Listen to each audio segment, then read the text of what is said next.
You're listening to Bible Truth Feed, a podcast by Christadelphianvideo.org for Christadelphians and all those seeking the truth about the Bible message. Join us now as we present our latest episode.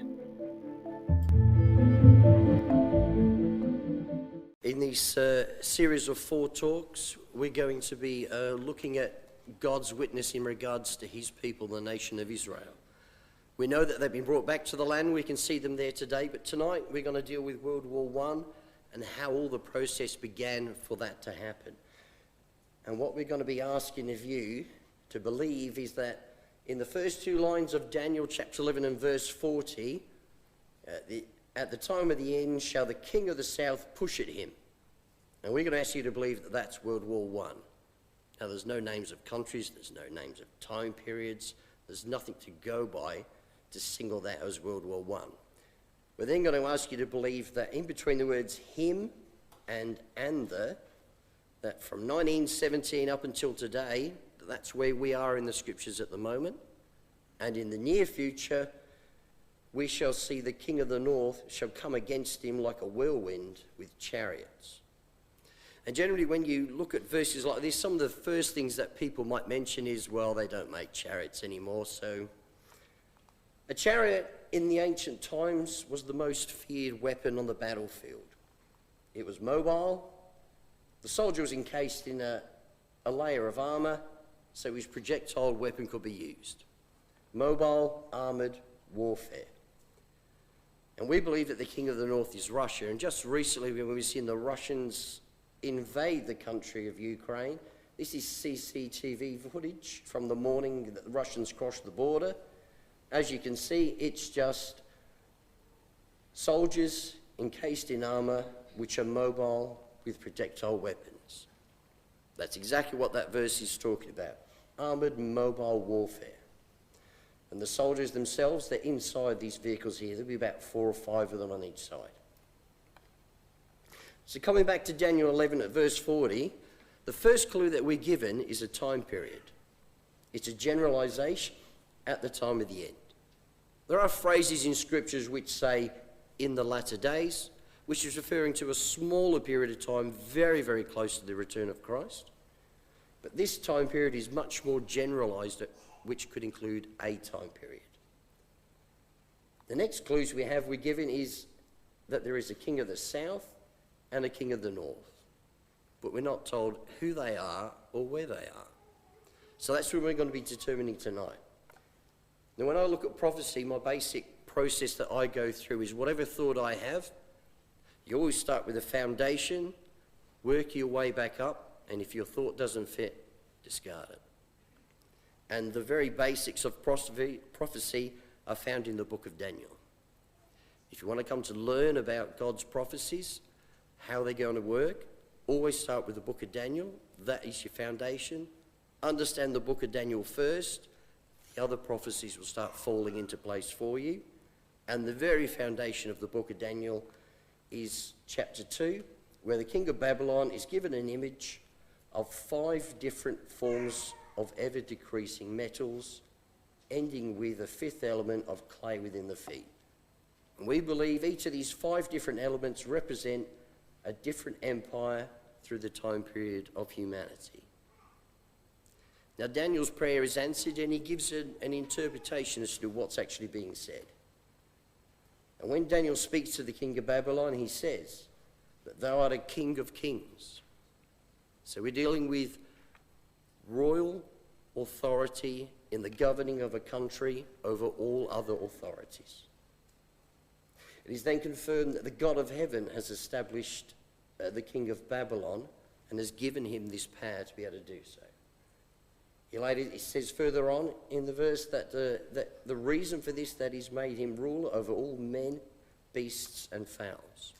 So he has complete authority. What he says happens. If he changes the law 5 minutes later, that's the new law. There's no stopping it. He can change it back 5 minutes later again. It's a king's authority. The people can't change that. And Daniel, right at the very end, straight out says that thou art this head of gold. So we know that the image is a reflection of a kingdom in the time period of the history of men. But he then goes on to say to the king of Babylon that after thee shall arise another kingdom inferior to thee. So we know that as we go down the statue, a monarchy system where what's said is law changes into a different form of a governmental system where the king's authority isn't as powerful no more. And in Scripture we read about this, because during the times of the Medes and Persians, when a law was passed, the king didn't have the authority to change it. And people who didn't have a royal authority used that against the king to force him to cause Daniel to go into the den of the lions, which thankfully the God of heaven delivered Daniel out of. So we see that it's a lessening form of authority of a monarchical system that people are governing by. Now later in Daniel's life he has another dream. On one side of the river there's a ram with two horns, and on the other side of the river there's a goat with a prominent horn. And Daniel says, when even I, Daniel, had seen the vision and sought for the meaning, that's the type of mind frame that God's looking for in people. Someone who takes the time and effort to consider what's being said. You don't rush an answer. You seek for it. You wait and you allow God to have time to give you the answer for it. He goes on to say, then behold, there stood before me the appearance of a man, and I heard a man's voice between the banks of Ulai, which called and said, Gabriel, make this man to understand the vision. So we know the interpretation we're going to be given is from a divine source. So it's one that just can't be argued against. And Gabriel says that the ram, that is the kings of the Media and Persia, and the goat, that is the king of Grecia. So once again, we're told two subsequent empires. So the image, ever declining in its quality as you go down the image, is corresponding to different empires through the history of men. But in the image made up of these metals and the clay, all of these elements come out of the clay and the soil in the first place. God takes them out of the soil. It's where humankind comes from dust thou art. All of these rulers that God puts in place over these different empires have come out of the soil from where we come from. It's God that has established them into their position. Now we know from history when we go through school that the empire which followed the Grecian Empire was the Roman Empire, and that is represented by legs of iron, two separate items, two individual pieces of iron. And then when we come down to the feet, it becomes unusual because there's the two elements here. One's a metallic and one's clay, and the two things don't go together. It's unstable. And the entire image, that is the foundation on which the entire image is standing upon, an unstable form of government that can't last. Whereas in Daniel 2 he says, whereas thou sawest iron mixed with clay, they shall mingle themselves with the seed of men, but they shall not cleave to one another. So who is they that Daniel's talking about? In the following verse he tells us that in the days of these kings, so once more it's referring back to a monarchical system. And as we see from the image itself, as the king's authority to govern the land is being reduced, as each empire of mankind has progressed down, we come to the very end of the image where a monarchical authority is literally reduced to not being able to have any effect at all. In fact, today, the only monarchical system we have in the Western world is, we're seeing it on the TV. He's just got pronounced King Charles III. And the actual power he has left is pretty nominal because the people vote in the government and then the government has their say. And if the Queen had turned around and said to the new Prime Minister of Great Britain, no, I don't want you as Prime Minister, she would have just gone back to Westminster and they would have changed the law and she would have still been Prime Minister anyway. And the Queen would have had no power to change anything. So the power of a king, a monarchical system, has been reduced down to a foundational form of government which has no chance of being able to hold up whatsoever. And the end of the image, as we know from Daniel chapter 2, is that a stone is going to crash into the feet. Thou sawest till the stone was cut out without hands, which means it's not going to be done by the work of men's hands. It's going to be done by a divine source, which smote the image upon the feet that were iron and clay and break them to pieces. You can't break clay to pieces. It's a soft, malleable, you can squash it around in your fingers. To break clay to pieces, it's got to pass through fire. And the fire is what makes it brittle so that you can then break the clay into pieces. And fire in scriptures is always spiritually representing judgment. And the one instance I use to express that is in the 1 Peter chapter 1, that the trial of your faith, being much more precious than that of gold that perisheth, though it be tried with fire, might be found unto praise and honour and glory at the appearing of Jesus Christ. So we're given a time period that once Jesus Christ returns back to the earth and appears to it, that the clay is going to pass through a judgment of fire. It will then become brittle, and it's Jesus Christ who will then break down that image and those weakening form of governments. Because we know that Jesus Christ is the King of Kings. It's not the king of Babylon who's the true king of kings, because his form of government has got everly decreased down to the point of no authority. The true king of kings is going to return when Christ returns. And he's the one who will turn the clay into a substance that can be broken down, where all those forms of governments are going to be driven away like chaff, and a true and a righteous monarchical system will be put into place on the earth. So getting back to the dream that Daniel had, we know that the goat is the king of Grecia. In chapter 8, Gabriel gave us the interpretation that the great horn that is between his eyes is the first king. So when we look at the Greek Empire, we know that Alexander's father, the king of Macedon, ruled in this general area, and I'll do it very vaguely because that's about a 2,500 year argument that won't go away. But the Greek Empire only lasted 13 years. Alexander the Great stormed his way from this area of the world all the way across to the borders of China and India within 13 years and established this empire. He lived a debaucherous life, drunkenness, same-sex relationships, died at the age of 33. He left 3 heirs. One was a half-brother, sadly suffered of mental health issues.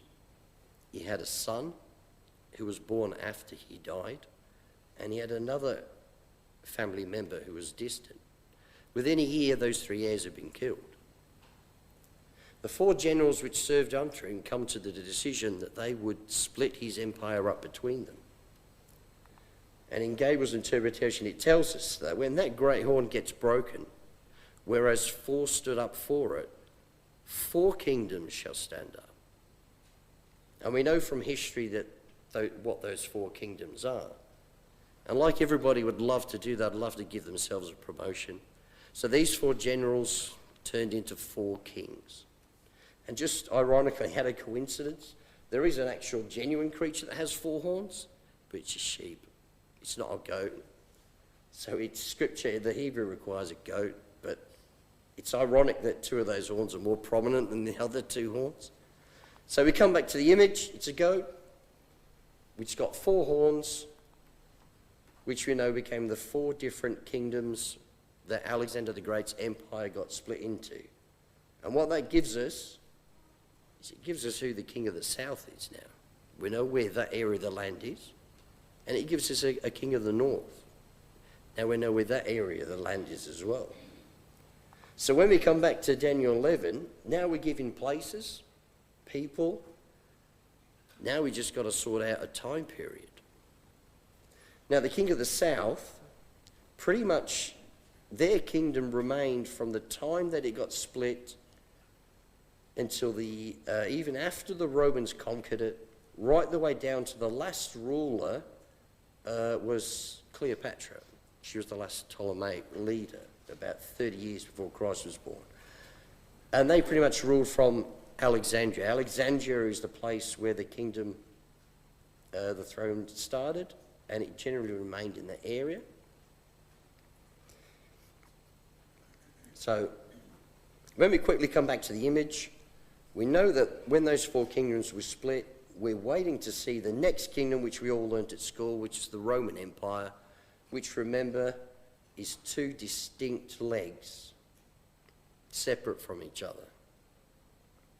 So when we come back to Gabriel's interpretation of the dream, he goes on to say, the great horn was broken, and then came up four notable ones. We've seen which four kingdoms they are.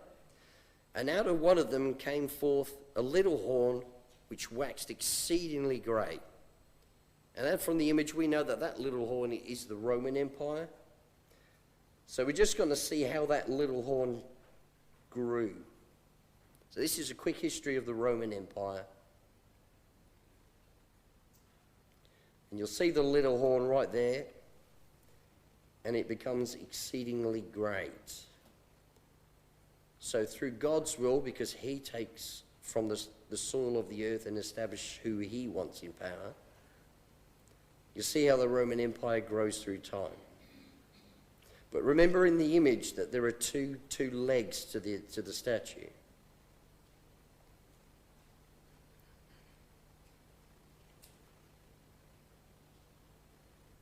So now we see two individual parts of the image. You've got one capital here in Rome and another capital here in Constantinople. And that capital there, which we believe is where the king of the north ends up from, just look how it's held on to as the last remnant of that image declines down.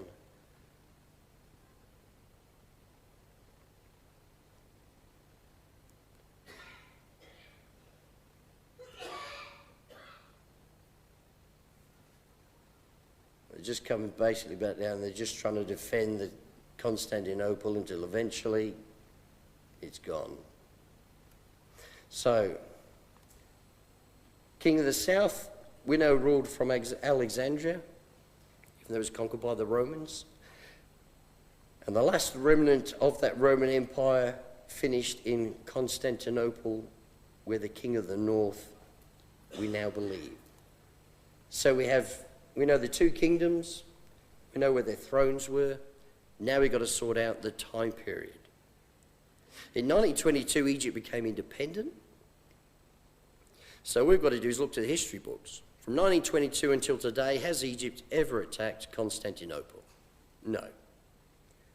Who governed Egypt before they became independent? Well, from 1882 to 1922, it was the British. Has Britain ever tried to attack Constantinople? Well, we know, yes, they have. Because in World War I, the Gallipoli landings was for the purpose of taking Constantinople. So we have one time where that could happen, where it's happened. So we'll keep going. Before the British, 1805 to 1882, the Ottoman general Muhammad Ali formed his own dynasty in Egypt. Now he went to war with the Ottoman Empire twice, and his armies did advance up into the Anatolia area here, but the European powers told him to take his forces back to Egypt or suffer the consequences. So he retreated back to his land. So even though he had successes, he never actually formed an attack against Constantinople. Before him were the French. 1798 to 1805, they stayed down in the south of the Mediterranean. They were surrounded by the Ottoman Empire. The French were there very long. Preceding the French, you've got the Ottoman Empire itself. 1517, 1798, they governed all of that area. And I'm pretty certain that they didn't try to attack themselves in Constantinople, so that one's safe. And before them, you had the Mamluk Empire from 1250 to 1570, and they didn't try to attack Constantinople. So we're left with one instance from the year 1250 to today. There was only one occurrence of someone who was governing the area of the King of the South attacking that last city of Constantinople of the King of the North. There's only once where it happened. So we can be absolutely certain that when we go back to that Daniel 11:40, that when he says the King of the South pushes at the King of the North, we know that it's this circumstance that we're looking at. But there is somewhere else in Scripture which helps support the idea. If you want to turn up Isaiah 43.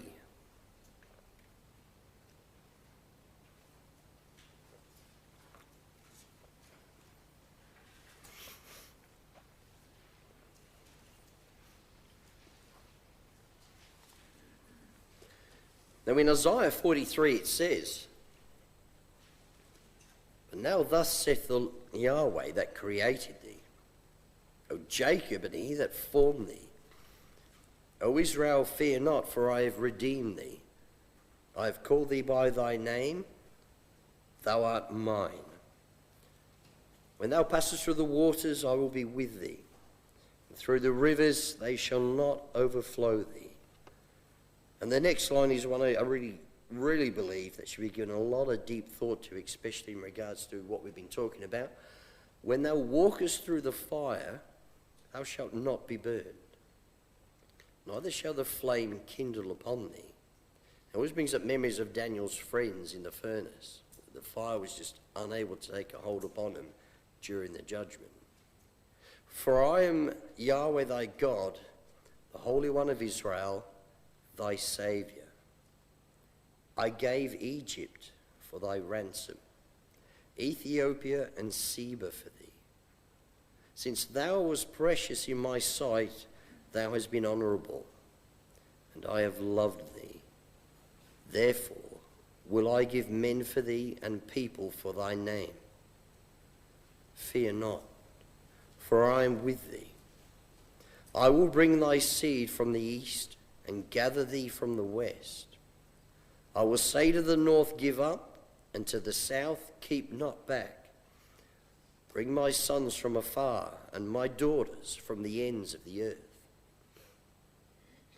So now we're given a little bit more of a clue, that in the time period when we begin to see God's children being brought back from the ends of the earth, we know that the nation of Egypt is going to be given for that sake. But God says that he will call them by their name. And they wasn't called by their name until the year 1948, when the name of Israel was given back to them. The land itself was given to them in 1947, when the United Nations had already held the vote to give them their homeland back. But the naming of the people was given in 48. But there's only one problem. In 1914, the Holy Land was still occupied by the Ottoman Empire. And so we come to World War I.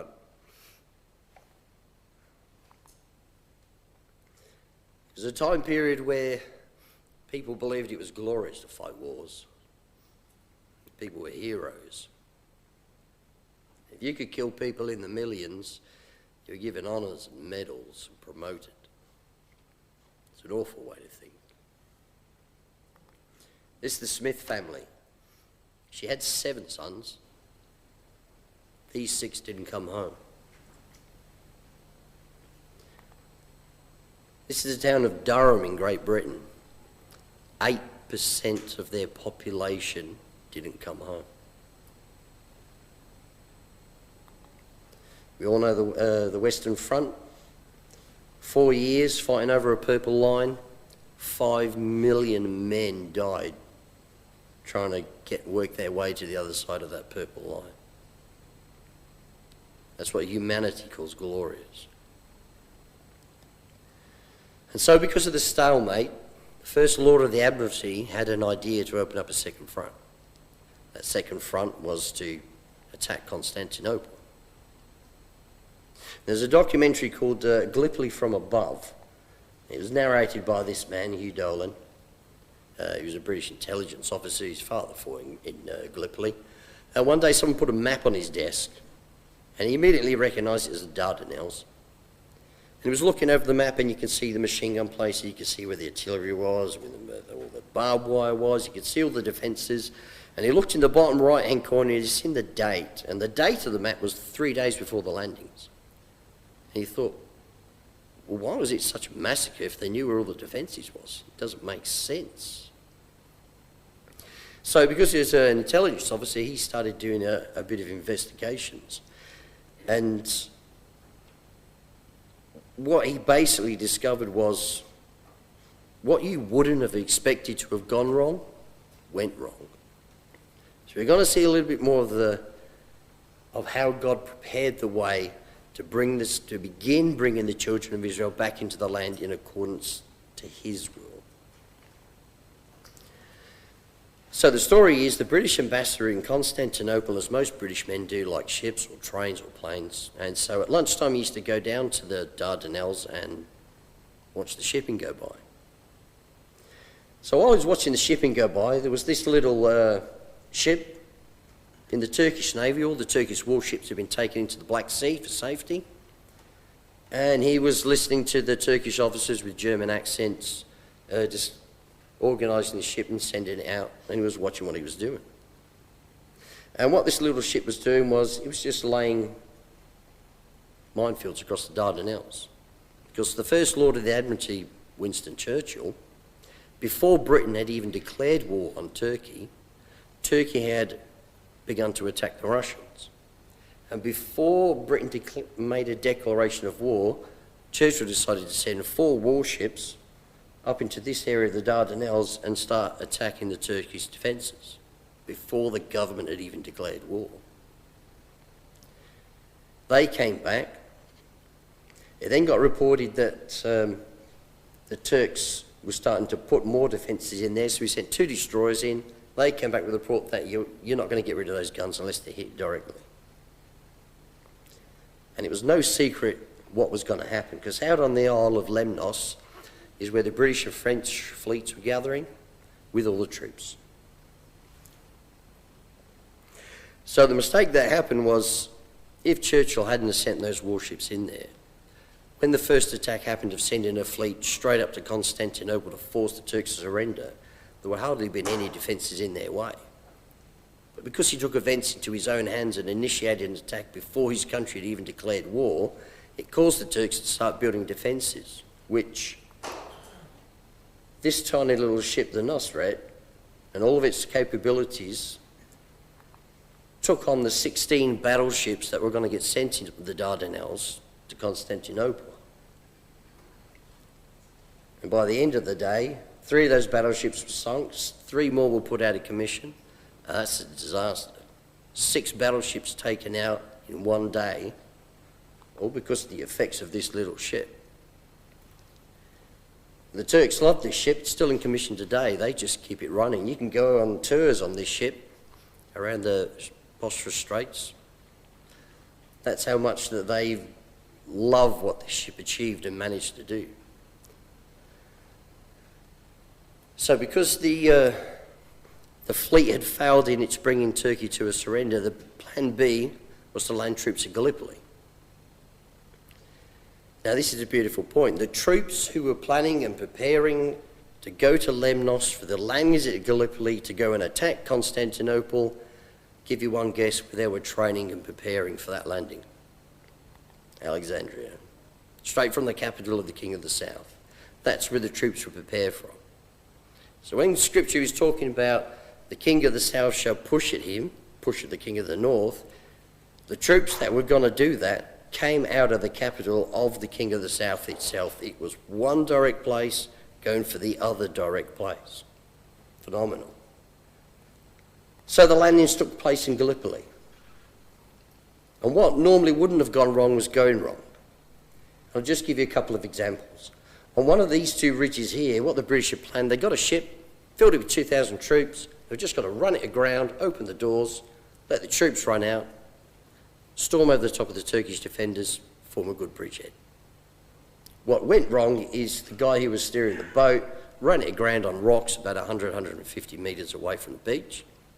They opened the doors right in front of a machine gun nest. 1,500 of those troops were killed within minutes. The only reason why the other 500 survived is because they refused to get out of the boat.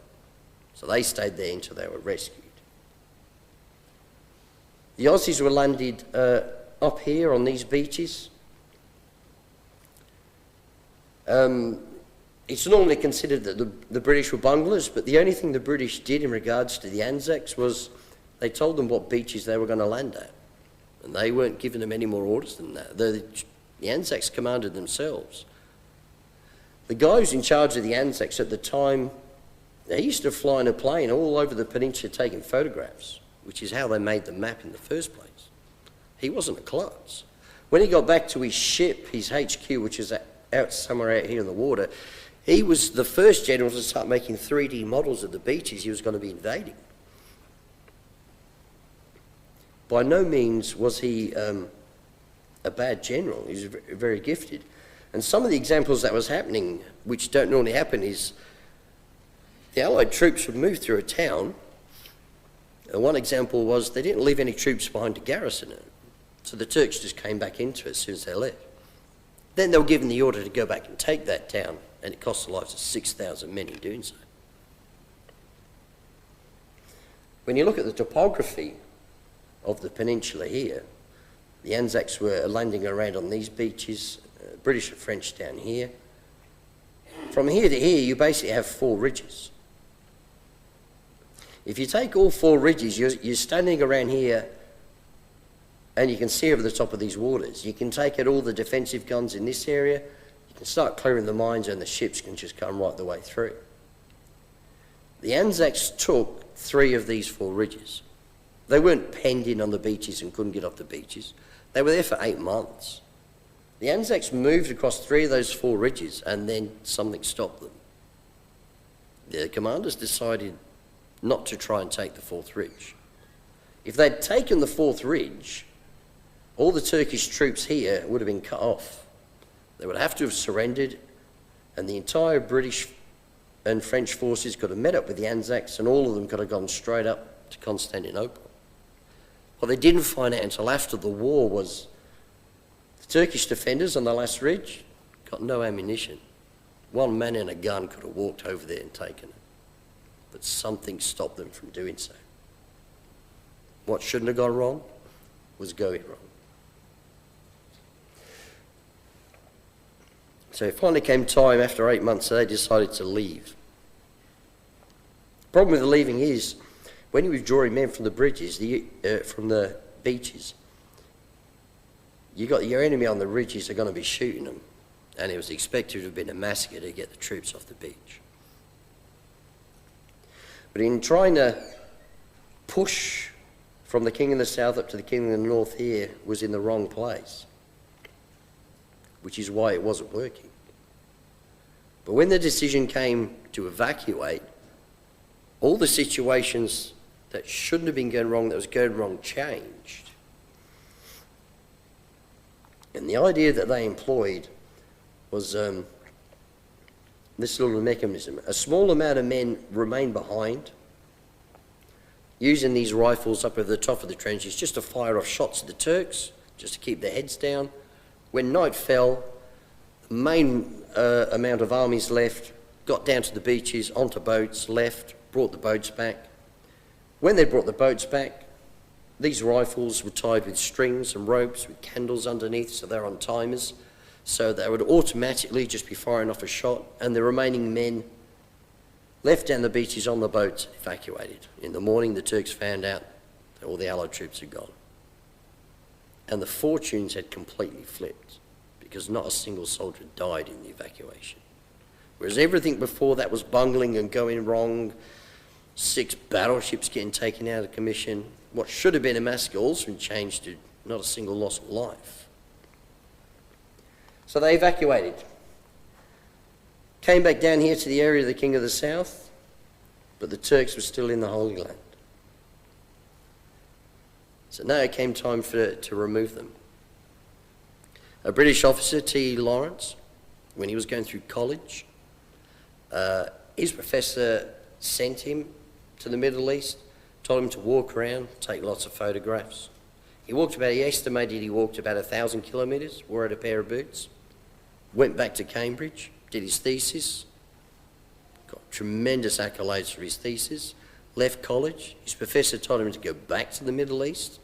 So he went to Gilgamesh, started helping with the archaeological stuff in Gilgamesh, got put in charge over the locals, so we learned how they work, how they talk, what they like, what they don't like, got to know who the people are. So when the times of the Arab uprising began in World War I, we came to know him as Lawrence of Arabia. So now we're talking about how fortunes change. How now that the king of the south is now going to push the Turks out of the land in preparation for the turn of the children of Israel. Now, in the southern parts of Arabia, the Arabs are starting to band together to fight the Turkish occupation. Now, this is real footage of the Arab uprising.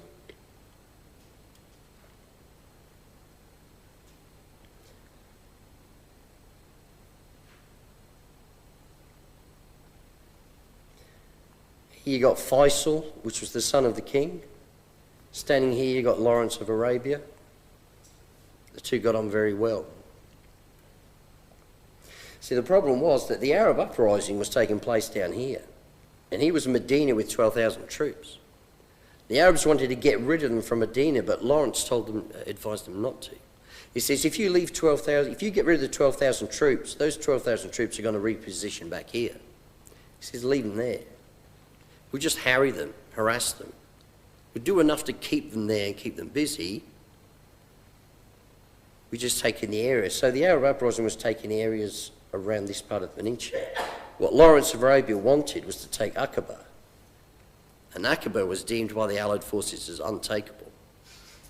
We know that there's a desert in this area here. There's even a more harsh desert on this side of it here.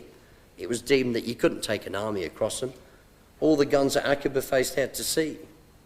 You couldn't do an amphibious landing. It would be a slaughter.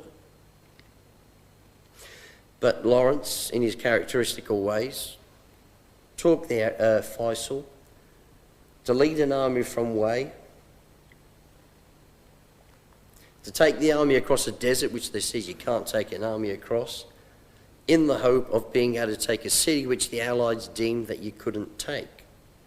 And this is the type of terrain that they took about 500-600 men across. Absolutely barren.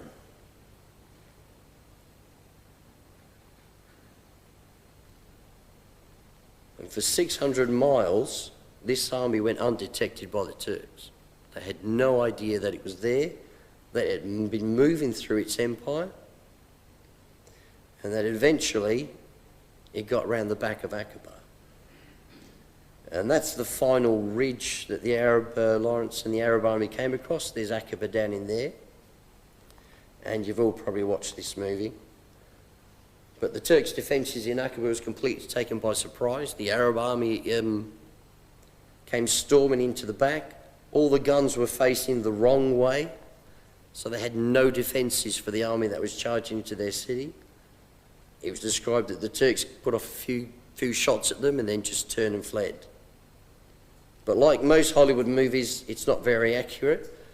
The truth of this charge is Lawrence shot his pistol twice, then accidentally shot his camel in the back of the head, which fell down. He somersaulted, knocked him out, and he didn't have a clue that Aqaba had fallen until he had regained consciousness afterwards. That was the truth of the situation. So here is a real photo of the day that Aqaba fell. But at the same time, you'd got the British army pushing up into Palestine, and we all know the story about Beersheba, but Beersheba itself has another unique story attached to it. We know that it fell to the charge of the Australian Light Horse, but the Australian Light Horse was an infantry unit. They just used horses to get to their position quickly, dismount, engage the enemy. If trouble started, they could get on the horses and get out quick. It was a rapid reaction unit. For the entirety of the day, the army which was attacking Beersheba was 60,000 strong. They'd been encircling the city to stop any Turkish reinforcements from getting in. They were down to 1 day's rations of water left. And the Australian commander approached the British and gave him an idea that why don't you just let the light horse charge all the way in? They had never used that tactic before. It was completely unique for that one situation. There was British cavalry there, about 12,000 cavalry. He was incensed that his cavalry wasn't going to be used for a charge. The argument the Australian commander put forth was, if you employ the British cavalry, they will set up their defences for British cavalry. If you deploy the light horse and just charge all the way in, the Turks will set up a defence for the light horsemen, expecting them to stop and dismount. And it won them over. So a completely unique battle tactic came to mind for the taking of Beersheba, and about 4 kilometres away, somewhere up to about 20,000 light horse began their walk up over the ridge. The Turks saw the light horsemen coming in, set their defences ready to deal with the light horsemen dismounting. About 2.5 kilometres away, they started their gallop. Coming into where the Turkish artillery was, it was said that the British artillery found it within 2 shots, took out the Turkish artillery, protecting them. A machine gun post on the other side of that side of the city was taken out very quickly as well, and it left the field completely open. About 1.5 kilometres away, when they was expecting the light horsemen to dismount, they didn't. And the Turks realised that the Aussies had gone and gotten inside of their defences. When the Turkish defenders realised they were about to receive a full charge of up to about 20,000 horses, most of them got out of their trenches and fled. Phenomenal. Which leaves us Jerusalem. In 1928, Major Vivian Gilbert wrote a book about how Jerusalem fell. In the book, he mentions a Private Merc. He was a cook. Describes him as a miserable specimen of a man. Cockney from London. Didn't like him at all. Got a hole in his boot. Irritated him because he mentions it a lot. Through the night, they hear a rooster crowing. So they send out the cook to see if they can see if there's chickens there as well, to get some eggs for the officers. It's a foggy night. As this cook's looking for eggs, a group of Turks in fezzes carrying a white flag come up to him and surrender the city of Jerusalem to him. In the book, he writes, Joubert says he was himself at battalion headquarters when Merck finally returned, hot and out of breath. The perspiring private proceeded to write his amazing adventures in a richly Cockney dialect, adds Gilbert. Once he had finished, the commanding officer turned and said, "Gentlemen, Jerusalem has fallen." Now, Private Merck's CO and Brigadier immediately set off for Jerusalem to collect the keys to the city. And the first actual photo we got is 2 British CO. The guy at the back with the fez, with the white flag, is the mayor of Jerusalem. And so for the second time that morning, Jerusalem was surrendered to a member of the British Army. When the area commander heard that the Jerusalem had fallen, he sent a message back to the front line saying, "Take the keys back to Jerusalem. I want to come and receive the surrender of Jerusalem." So you'll find these pictures in the morning from the morning of when Jerusalem surrendered. Now you can see that they're in officers' uniforms. They're on horseback because they wanted to get there quick. So for the third time on the 9th of December, the city of Jerusalem surrendered to the British Army. Allenby was 2 days away in Egypt, which is why he arrived 2 days later on the 11th. And that's a picture we all see. They all talk about the surrender of Jerusalem on the 11th, but it didn't happen on the 11th. It happened on the 9th. 9th of December 1917 is 24th of Shivlev. And if you want to see a deep connection as to why the surrender of Jerusalem on the 9th of December has got a connection with the 24th of Shivlev, have a read of Haggai 2, because Haggai 2 happens on the 24th of Shivlev as well in regards to the city of Jerusalem. I don't think it's by any coincidence that that city, in preparation for the return of the children of Israel back to the establishment of the kingdom of God, happened on the exact same day as in regards to what Haggai 2 is saying. So we go back to the Western Front. 5 million men dead over a purple line. Gallipoli, 56,000 men dead. 123,598 wounded. Warfare is an awful thing. Whatever could go wrong was going wrong. The war to end all wars didn't end all wars because they're still fighting. But do we see God's hand at work here? The desert that they said you couldn't take an army across, and the city that they said that was you couldn't take, what was the loss of life to cross that desert with an army and to storm into that city? They lost 2 men. Charge of the light horse against artillery, machine guns, entrenched soldiers, they only lost 35. The entire day battles in surrounding Beersheba, they only lost 171. The city of Jerusalem has been attacked 52 times, captured and recaptured 44 times, besieged 23 times and destroyed twice. You've got all the death from the Babylonian Empire, the Medo-Persian Empire, the Roman Empire, or the revolts that the Roman Empire has put down, all of the internal strife. You've got 3 different crusades, you've got all the Arab armies and all the other horrendous stuff. It's probably the city in the world where the most bloodshed has been caused by warfare. Handing that city out of Muslim hands into a Christian army, how many people lost their life in the deliverance of that city into the Tarshish Pass? No one. That's the hand of God at work.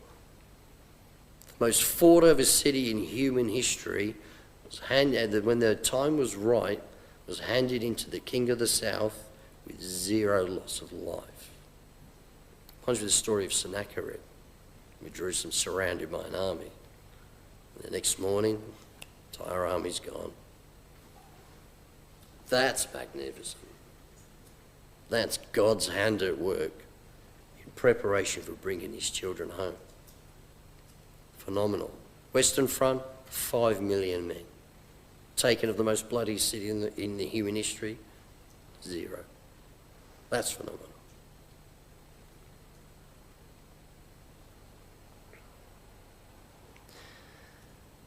So we can see from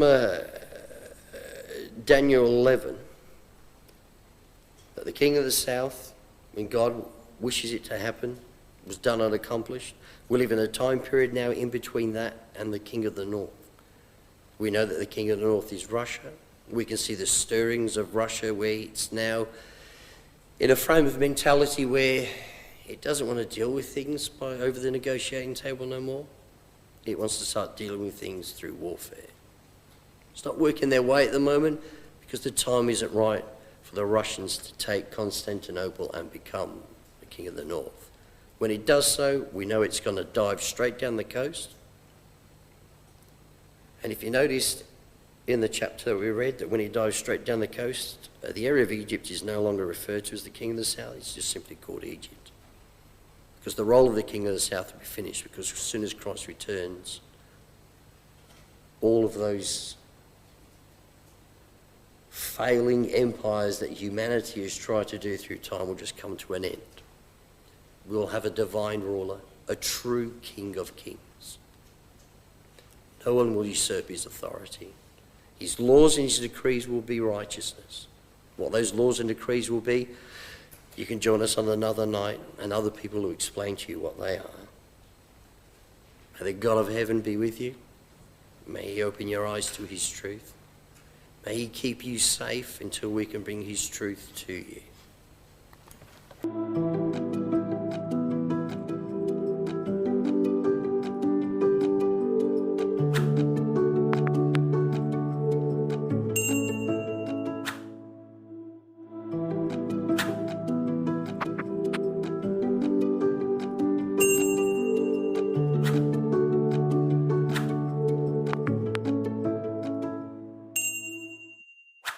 And thank you for your attention. This is a very sombre topic, World War II. It's perhaps the worst of all events that have occurred in modern history, perhaps world history, from a human suffering point of view. So tonight, we don't want to be fascinated by that. We're not going to go into and delve into the drama of the Holocaust too much. We know a lot of what happens. So we want to take it from the Bible's point of view. At face value, the story that we're about to embark on spans 6 years and 1 day, World War II, from the 1st of September 1939 to the 2nd of September 1945. 1st of September 1939 marks the invasion of Poland by Germany, triggering war declarations by Britain and France in the following days. But that doesn't tell the whole story. To start an investigation of World War II from that moment would be akin to starting an investigation of a murder at the moment the knife plunges into the heart of the victim. What actually caused that fateful strike? What were the events that occurred up to and around it? Why did it occur? We could travel further back in time to find out when it all happened, but we're going to focus more on the Bible's perspective. We could go back to each of the cause and effect all the way through World War I and earlier, but there was a bigger picture involved here. All history flows together as one continuous stream, and it is all part of God's wider plan. Many of the terrible events in and around World War II were predicted in the Bible, and our God can see time like a map, from beginning to end, stretching out before him. Knowing what will happen, he influences and shapes events to bring the earth to his final destination, which is the kingdom of God on earth. And that's a subject for another night, hopefully a more exciting and a more joyful night. Tonight our focus is on World War II. As we said, let's not ogle at war tonight. Instead, we'll focus on the parts of the war that are important to God. Anyone familiar with the Bible will be aware that it centres around the history and the future of the nation of Israel. Right back in Genesis chapter 12, God made a promise to Abraham, the forefather of the Jews. And he said, "I will make of thee a great nation, and will bless thee, and make thy name great, and thou shalt be a blessing. And I will bless them that bless thee, and curse him that curseth thee. And in thee shall all families of the earth be blessed." So right there, that was talking about Israel. Abraham was the forefather of Israel. So it's going to be a great nation, and those that bless Israel will be blessed, those that curse Israel, cursed. This promise of God has a greater effect on World War II than any of those that modern historians would write down leading up to World War II, like the Versailles Treaty or the rise of Nazi Germany. This was the selection of Israel as God's people. This is what's important to God. And let's focus a little more on Israel as God's people. 430 years after that promise, Israel was officially constituted a nation with its own laws directly from God. And God said, "Ye have seen what I did unto the Egyptians, and how I bare you on eagle's wings, and brought you unto myself." And then he said, "If you obey my voice indeed, and keep my covenant, you'll be a peculiar treasure unto me above all people. You'll be a kingdom of priests and a holy nation." And 40 years later again, when the nation of 2 million people was ready to end their nomadic existence and settle permanently in the land which we now know as Israel, God reiterated that they were special to him. "The Lord shall establish thee an holy people unto himself." And critically in this quote, it says, "All people of the earth shall see that thou art called by the name of the Lord." That is very important. We're going to pick up that theme and keep bearing back to the name of God throughout tonight's lecture, because it explains one of the main reasons that God seemingly arbitrarily chose this group of people to be his holy or special people. By choosing them and working miracles through them, all the people of the earth would see God through them. You notice it says, "All people of the earth would see that thou art called by the name of the Lord," or as the Hebrew would say, the name Yahweh, God's name. Why, though, is Yahweh's name important in this context? What does it mean for Israel to be called by God's special name, Yahweh? Before I explain that further, I'll just go on to one more quote which adds to the picture. 2 Samuel chapter 7, verse 22 and 23. And David, after receiving a promise from God himself, is praising God and saying how great God is. "There's none like thee, neither is there any beside thee." We'll come back to that concept as well. which we'll see throughout Isaiah. But it says, "And what one nation in the earth is like thy people Israel, even whom God went to redeem for a people to himself and to make him a name." And it again reiterates later that this is thy people Israel. This event of making him a name when he brought Israel out of Egypt is very linked to the previous quote as well. God saved Israel from slavery in Egypt to make him a name. So from Deuteronomy, the previous quote, Israel would be called by his name. And from this quote in Samuel, Israel was chosen to make God a name. But what's important about this name, though? A name is a label for someone or something. It would be difficult to refer to someone if they didn't have a name. But at the same time, names are something more. Let me just list off a few names for you and just think about them. Greg, Tiffany, Janine, Mitchell, Yang, Eve, Jesus, Constantine, Chris, Elizabeth, Trevor, Yahweh. All of those names would have conjured up a picture in your head. Perhaps you liked or disliked the name due to the image that was created. Names begin then to morph into something more powerful than just a label. They contain character, appearance, environment. You've probably heard someone say they're going to make a name for themselves if something. Names become synonymous with reputation. They already had a name. They weren't going to make a new name. It's meaning they're going to make a reputation for themselves. And nowhere in all the world's literature do names have more meaning than in the Bible. In fact, many Hebrew names are everyday words or phrases. If you were to talk about your friend Jonah, you would be using the same word as dove. To talk about Caleb or Nabal, you would use the same word as your dog or a fool. But the most important name in the Bible is undoubtedly God's name, Yahweh, meaning he who will be. That doesn't seem on face value to instantly be anything meaningful. He who will be what is the question? Well, that's another whole topic which we could talk about, how God pairs titles with his name to show what he will be. But at its simplest, his name is a statement of purpose and promise for the future.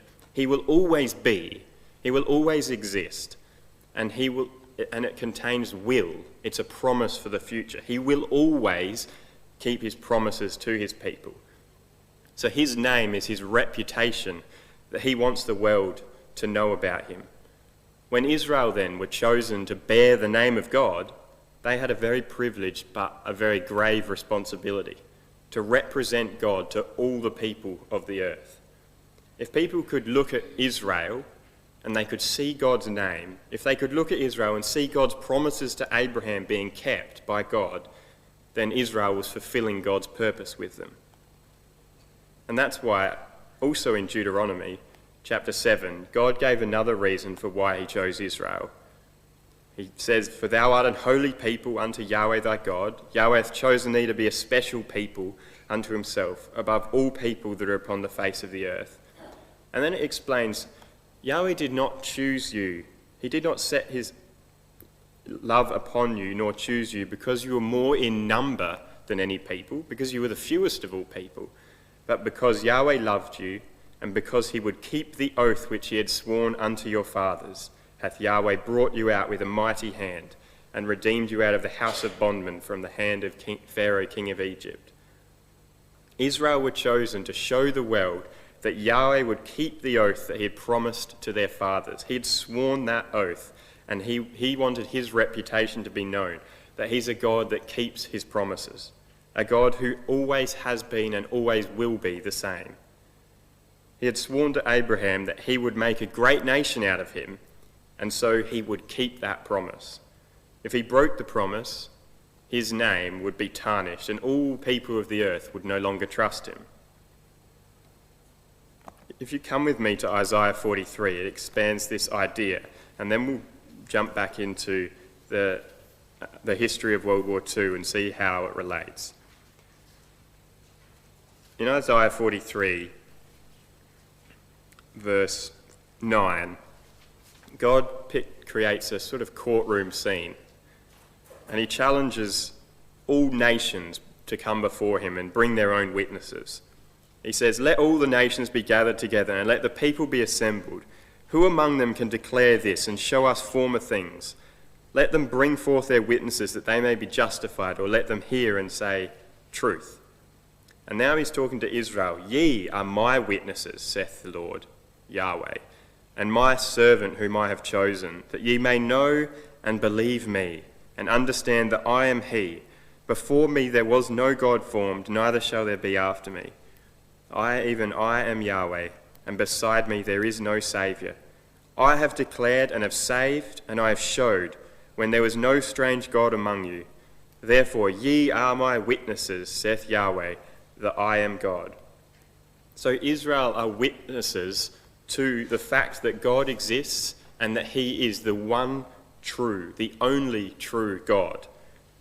That's the same concept of Israel bearing God's name, bearing God's reputation. They were witnesses to everyone around that God was the only true God and that he would keep his promises. And this idea that God is the only true God is found throughout Isaiah 43 to 48.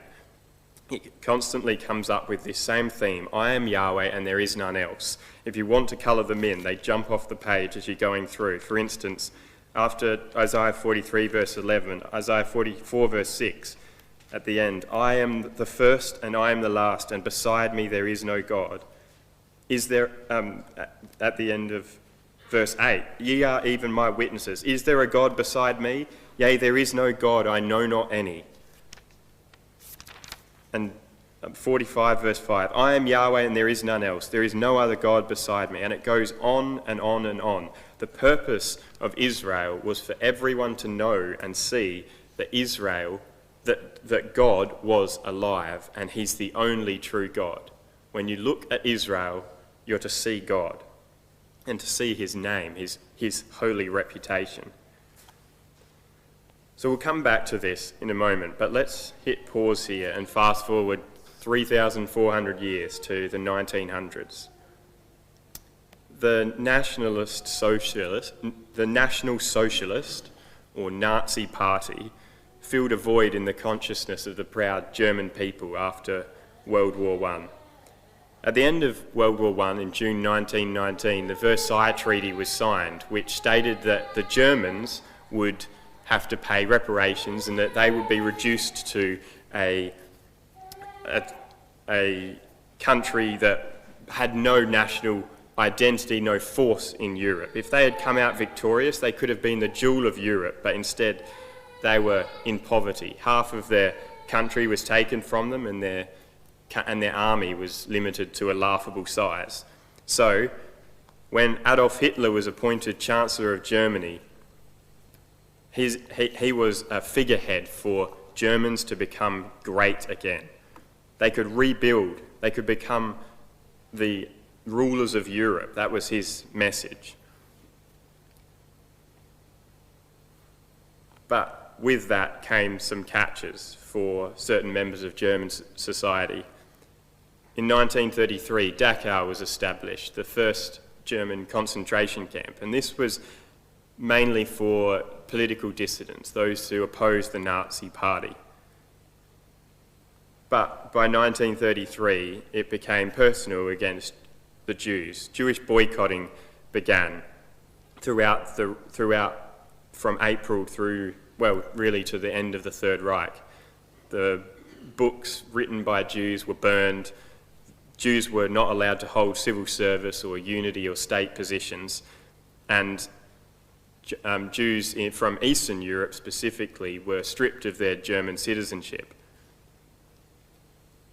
And then these were put into actual law in effect with the Nuremberg laws, September 1935. Jews could no longer be considered German citizens at all. Jews could not marry so-called pure-blood Germans, Aryans, and they couldn't fly the German flag. By 1938, there was 1938, there were forced seizures forced emigration and seizures of assets of Jews, like businesses, property, and things like that.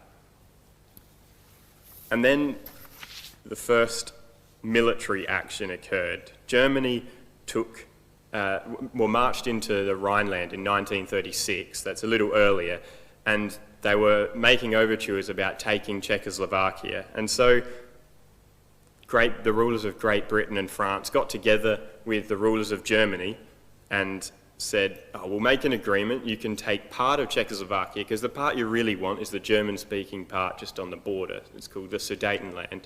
And you can have the Sudetenland. Interestingly, Czechoslovakian leaders weren't present and they didn't have any say in it. But they said, you can have Sudetenland if you promise that you won't take anything else. And Hitler very nicely agreed that he promised he wouldn't take anything else if he could just have that. And so if I go back one, I'm going to have to skip through all of them. But the image that showed previously was of Prime Minister Neville Chamberlain, who came back to Britain, and there's a famous picture of him at the airport holding a piece of paper in his hand, which is of the peace agreement, the Munich Agreement, and it'll show up in a second. And at that moment, he pronounced one of the most ironic speeches of all time, and the key sort of "I have a dream" phrase of that speech was, "There shall be peace for our time," and it became iconic as one of the worst speeches of all time, because less than a year later it would be the very opposite. Later that year, in November, was Kristallnacht, which was basically one night called the Night of Broken Glass, where all the German citizens rose up against the Jews and destroyed their businesses, looted their houses. It became the Night of Broken Glass because there was so much glass on the ground from the breaking of windows that that was the most noticeable thing about that night, the crunch of glass underfoot. 200 synagogues were destroyed, 7,500 Jewish shops looted, and 30,000 male Jews were sent to concentration camps, although many of those were later released.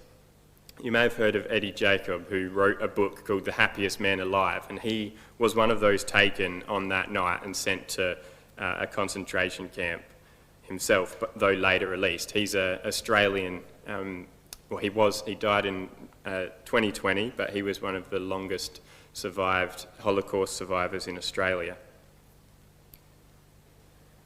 So in November 1938, as well, all Jewish students were expelled from schools, so no more education. And then soon after that, the Third Reich, levied a 1 billion marks fine on the Jews for all of the destruction caused during Kristallnacht.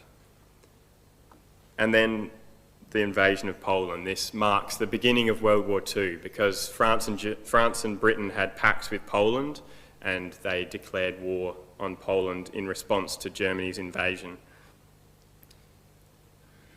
But within just a couple of months of the invasion of Poland, ghettos were established in Poland, which were small areas where all of the Jews had to be contained within a city. So, for instance, one of the most famous of these was the Warsaw Ghetto, and the Jews made up a quarter of the population of the city, 500,000 Jews sealed within a 1.34 square mile radius, which is small, which is about or a little bigger than the size of Adelaide CBD, a very, very small area of the capital of Poland at the time. And then by the next year, 1940, Germany occupies Denmark, Norway, the Low Countries, which is Luxembourg, Belgium, and Netherlands, and France. And that happened so unbelievably quickly that everyone was astonished. They were used to World War I warfare, where a 500-metre dash into the next line of trenches was considered a success. But within less than a month, France was taken, and the British forces were evacuated from the port of Dunkirk to hopefully, at the time they were thinking, to fight another day. The thing to remember about every place that Germany took is that the moment they took a place, they started to implement the same anti-racial laws against the Jews as well. So, and the same with the countries that they had pacts with. So by this point, their land looked something like this. They didn't control Italy directly, but they had agreements with Italy, and Italy implemented the same anti-racial laws. So all of these countries were under Nazi control, and as we'll see later, the vast majority of Jews in Europe didn't survive because of the amount of land that the Nazis controlled. So to continue on, in April 1940, the most famous of the concentration camps, Auschwitz, was established, where 950,000 Jews, over 1.2 million actually in the end, lost their lives. In 1941, essentially all of continental Europe is Nazi. The Nazis have turned the tide on, or have turned the tables on the Soviets, who they earlier had a pact with, and pushed all the way to almost the gates of Moscow. And what we would know as continental Europe is under Nazi control. Then later, during that time, Jewish massacres are commonplace, but in 1942 is what's known as the final solution. There's a conference in Berlin where the plan is outlined to murder all of Europe's Jews. Hitler's ideal was the extinction of European Jewry. And by the end of 1942, in Belzec, 600,000 Jews were killed. By the end of 1943, 250,000 were murdered in Sobibor, and the list goes on and on and on.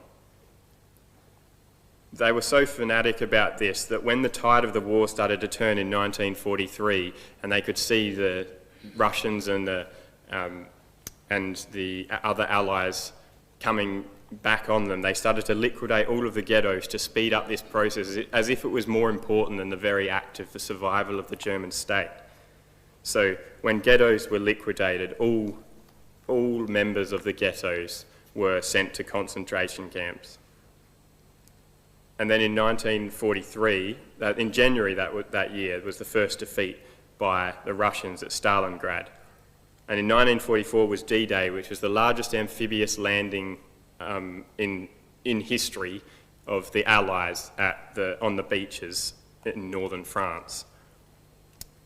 The first of the killing centres was liberated in July 1944 by the Russians, and they saw such horrible things that they couldn't believe their eyes. They invited journalists in to make sure that all of the horrors were documented, and when they shared that with the Allies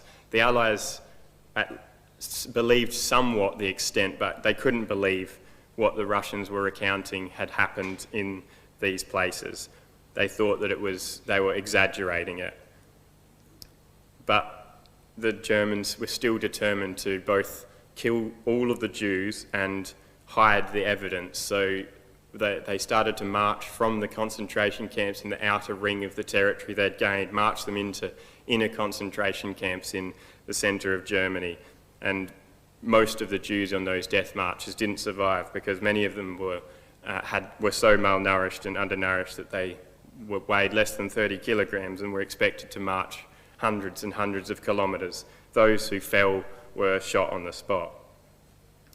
And by May 1945, the end of the war, Germany surrenders. Holocaust means a thing completely burnt. To understand the horrors of the Holocaust, let me just read a few powerful quotes from Holocaust survivors and other writers. These don't go into the actual details, but just the poetic nature of them can help you to understand what happened. Elie Wiesel said, "Listen to the tears of children. Look and listen as they quietly walk towards flames so gigantic that the planet itself seemed in danger. Another person said, "There are no children in the ghetto, only small Jews." Sergeant Horace Evers of the US Army, when he first saw it, wrote back a letter and said, "How could people do things like that? I never believed they could until now." From the journal of an unknown victim of the concentration camps, "We hang the discs on our wrists. From that moment, we are registered citizens in the city of human suffering." Primo Levi said, "Then for the first time we became aware that our language lacks words to express this offence, this demolition of a man. We had reached the bottom. It is not possible for man to sink lower than this. Nothing belongs to us anymore. They have taken away our clothes, our shoes, even our hair. They will take away even our name."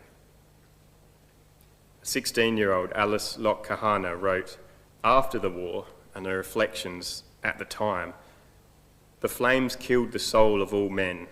Silence was the answer of the free man. The shadows at night talked to me. Why are you not mad? They questioned me." By the end of the war, 2 out of every 3 Jews in Europe were murdered. In Poland, perhaps 1 in 10 survived. How can this happen? If Paul was present now, he may well pose the same question he asked in Romans 11, verse 1 and 2. "Hath God cast away his people?" But he would still have the same answer. Definitely not. God hath not cast away his people which he foreknew. But if Israel were God's people, how could this happen? God swore an oath that he would always be with Abraham's seed, that Israel would always be his people who he would care for. Israel would bear his name. Come to Jeremiah chapter 7 for an answer to this. Remember, Israel is bearing God's name. In Jeremiah 7, we can see some of the things that they've done.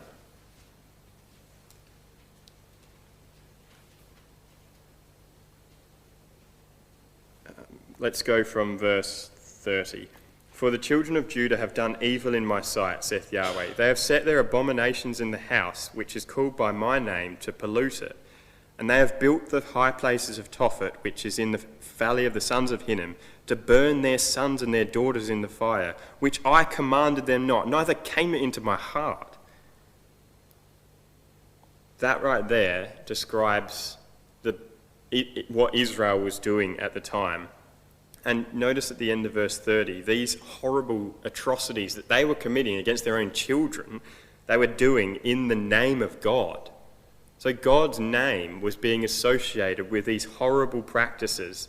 The one true God they were meant to be witnessing to, the world now sees as a God condoning abominable practices, burning their own children in the name of Yahweh.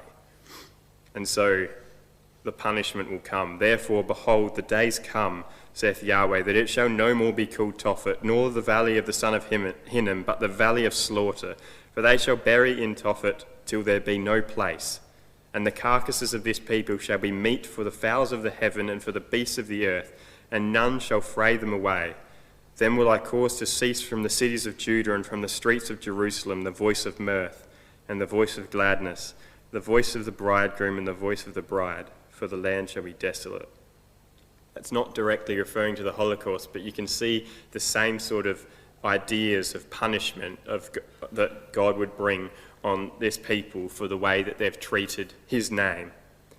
Also in Jeremiah 34, verse 15 and 16, it mentions one very specific thing, which I've got on the screen, that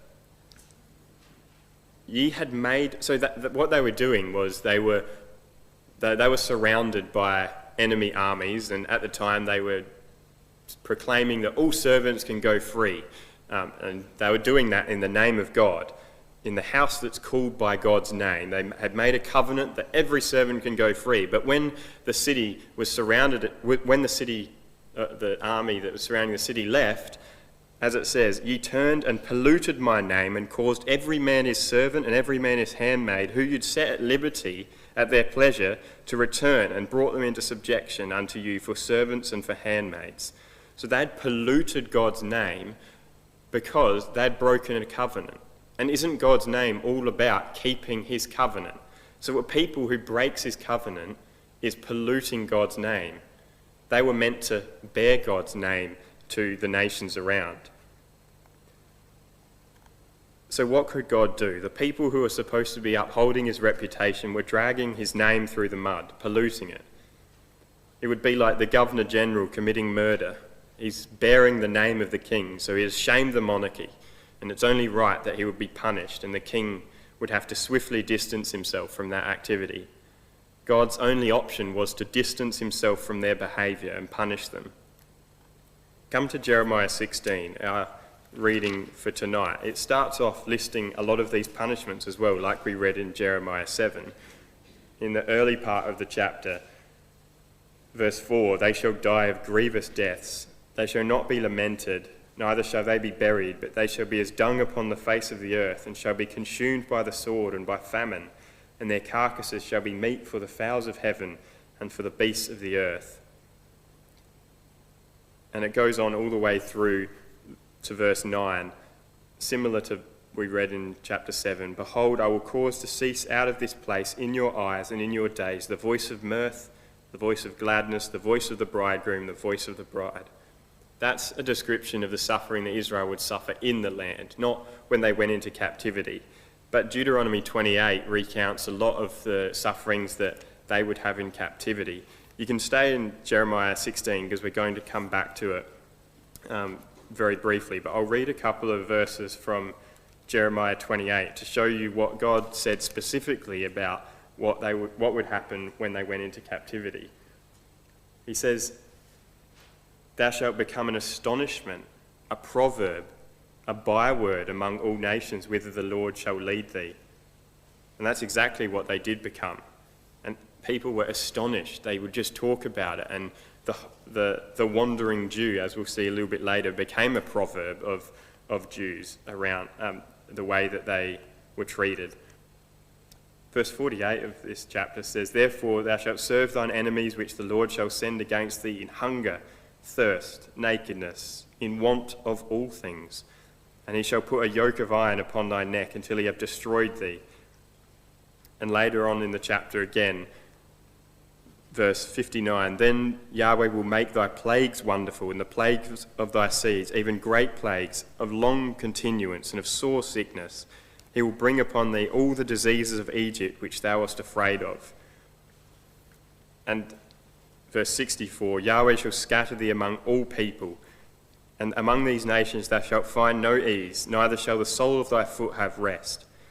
But Yahweh shall give thee a trembling heart, failing of eyes, sorrow of mind, and thy life shall hang in doubt before thee. What apt descriptions of the Holocaust. Thou shalt have fear day and night, and shalt have none assurance of thy life. In the morning thou shalt say, would God it were even. And at even thou shalt say, would God it were morning. For the fear of thine heart wherewith thou shalt fear, and for the sight of thine eyes which thou shalt see. So that's the punishment that God would suffer. And verse 10 to 13 of Jeremiah 16, where we were, they say, wherefore shall, well, it repeats largely what we've talked about already, but they say, wherefore hath Yahweh pronounced against us all this great evil? Well, what is our iniquity? What is our sin that we've committed against God? And it's because they've forsaken God. They've done worse than their fathers and walked everyone in the imagination of their heart, doing things that would never be associated with God. They've tarnished his name. Now, this isn't even the first time that Israel experienced a Holocaust-type event. You'll notice that it talks a lot about Egypt in many of the quotes we're referred to. And we'll come back to that in a second. But when God sent Israel into captivity, he couldn't completely destroy his people, because that would be making him the very thing that Israel presented him to be, a covenant breaker. That would go against his reputation as a God who always would be the same and keep his promises. So God's solution is to punish Israel while keeping them as his people. Isaiah 48 verse 9 to 11 says, "For my name's sake I will defer mine anger, and for my praise will I refrain for thee." So he's just saying, I'm holding back for my name's sake. But he's still going to put them through this refining process in the furnace of affliction. But he says, it's for my own sake. For mine own sake will I do it. Because how should my name be polluted? If he breaks his covenant, his name's polluted as well. But if you come to Isaiah chapter 43, we can see he would still be with them through all of this. We've already been in Isaiah 43, so we know what it's about. The earlier verses, verse 1 and 2, God says, what it says, "But now thus saith Yahweh that created thee, O Jacob, and he that formed thee, O Israel, fear not, for I have redeemed thee. I have called thee by thy name, thou art mine. When thou passest through the waters, I will be with thee, and through the rivers they shall not overflow thee. When thou walkest through the fire, thou shalt not be burned, neither shall the flame kindle upon thee." Though individuals from Israel definitely were burned as they walked through the flames of the Holocaust, the nation itself never completely destroyed. Remember, Holocaust means a thing fully burnt. That's an image of Israel used back in Exodus, actually, of a bush continually burning but never being consumed.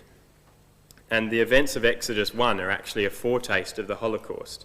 That was the first of many times when a nation tried to commit genocide on the Jews. Exodus 1, Pharaoh first enslaved them, and he increased their affliction, and then he made sure every one of their baby boys was killed to try and wipe them out as a race. And 3 times in the Bible, Egypt and the Exodus, Egypt as the place that they escaped from, is referred to as the iron furnace. What an appropriate image for the first Holocaust, if you would like to call it that. And it's just as relevant to the second one, which featured iron furnaces in every death camp. Deuteronomy 4 verse 20, "Yahweh hath taken you and brought you out of the iron furnace." It's the same in 1 Kings 8 and Jeremiah 11. Egypt, the iron furnace, the midst of the furnace of iron. And each of these 3 quotes, as you can see highlighted, also contains a reference to Israel still remaining God's people. The process of going through the fiery trials and punishment was evidence that God were God's people. Any other people would be forgotten, either wiped out as a people or completely assimilated into the surrounding nation, losing their cultural identity. But not God's people. God was still with them, drawing them through every horrible event in their history. So World War II, along with all the other punishments the Jews endured, was the penalty for shaming God's reputation to the nations. While bearing the name of God, they committed the atrocities that God hated, so he punished them. But the very fact that Israel was in captivity, not in their own land, made a lot of people disrespect God and his promises anyway. In Ezekiel 36, it says that they profaned my holy name because the heathen, the nations around them, said, "These are the people of the Lord and are gone forth out of his land," as if they're saying, well, this is hardly a God who keeps his promises. He can't even keep them in their own land. They're gone into captivity. So he had pity for mine holy name. And this introduces the second purpose of World War II. It was undoubtedly a punishment, but it was also about bringing Israel back to the land.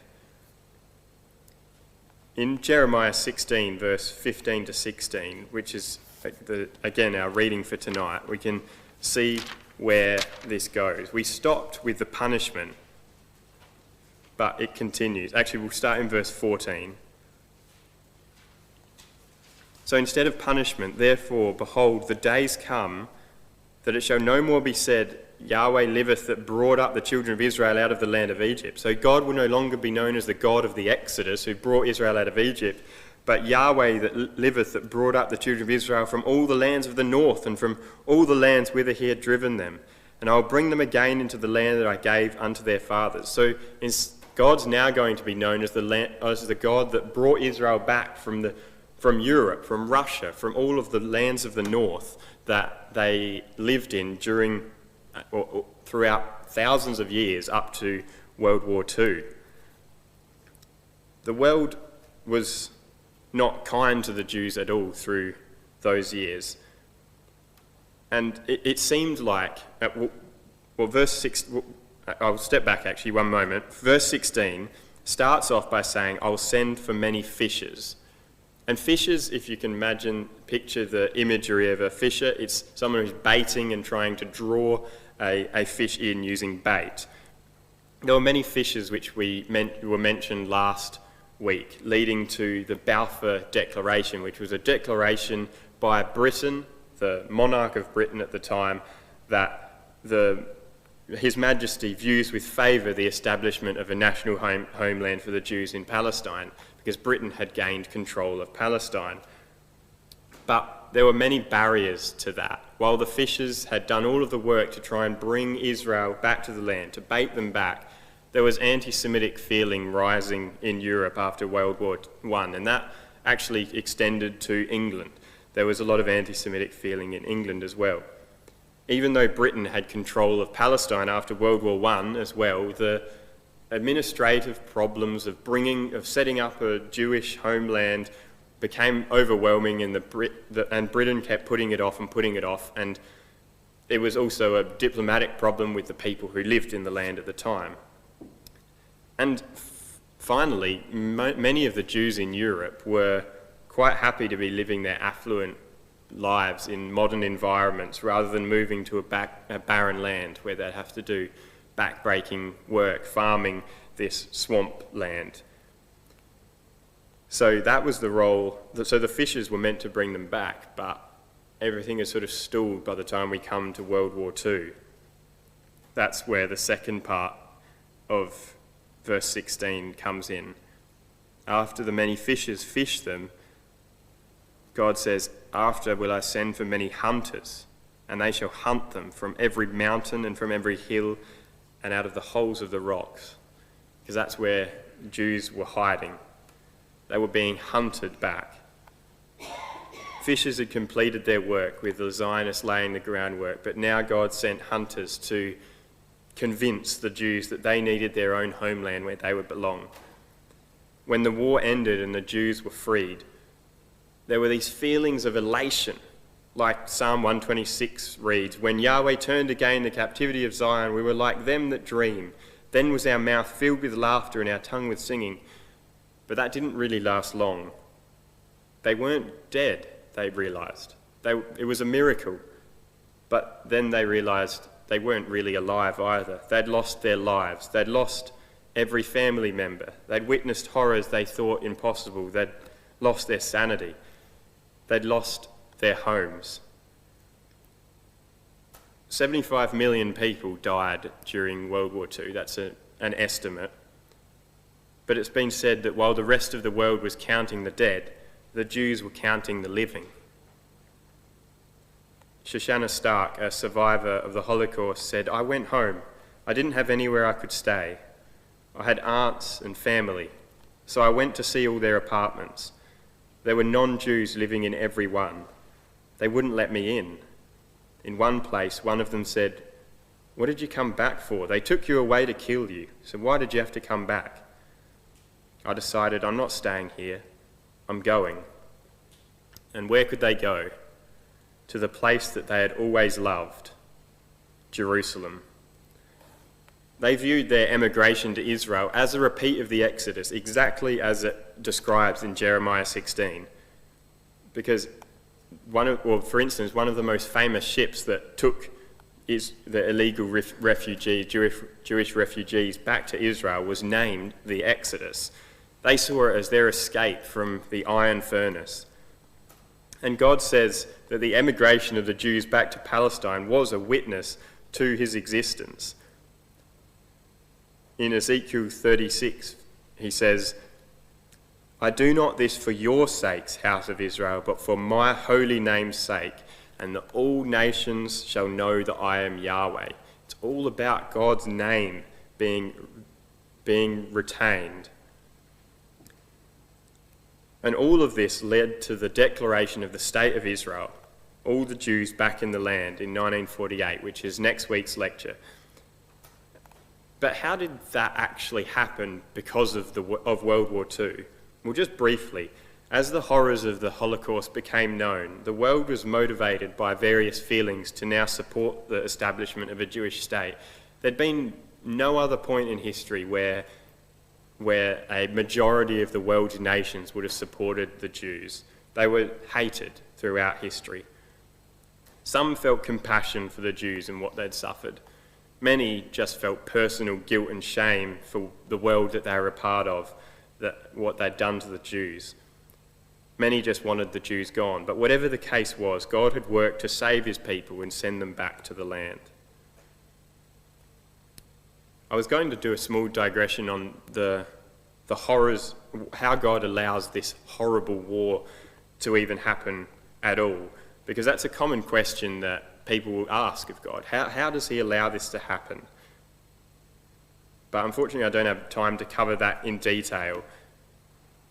So there's a little booklet that you can look at afterwards which covers it quite well, which Jono can show. But I'm also happy to discuss it afterwards if you would like. But we'll finish by reflecting on what we've considered. What's the Bible's view of World War II?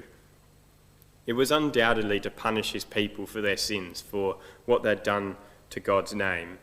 And it was also to set the environment necessary to bring them back to the land as he'd promised. The end result is in the rest of Jeremiah 16. Our reading is relevant throughout.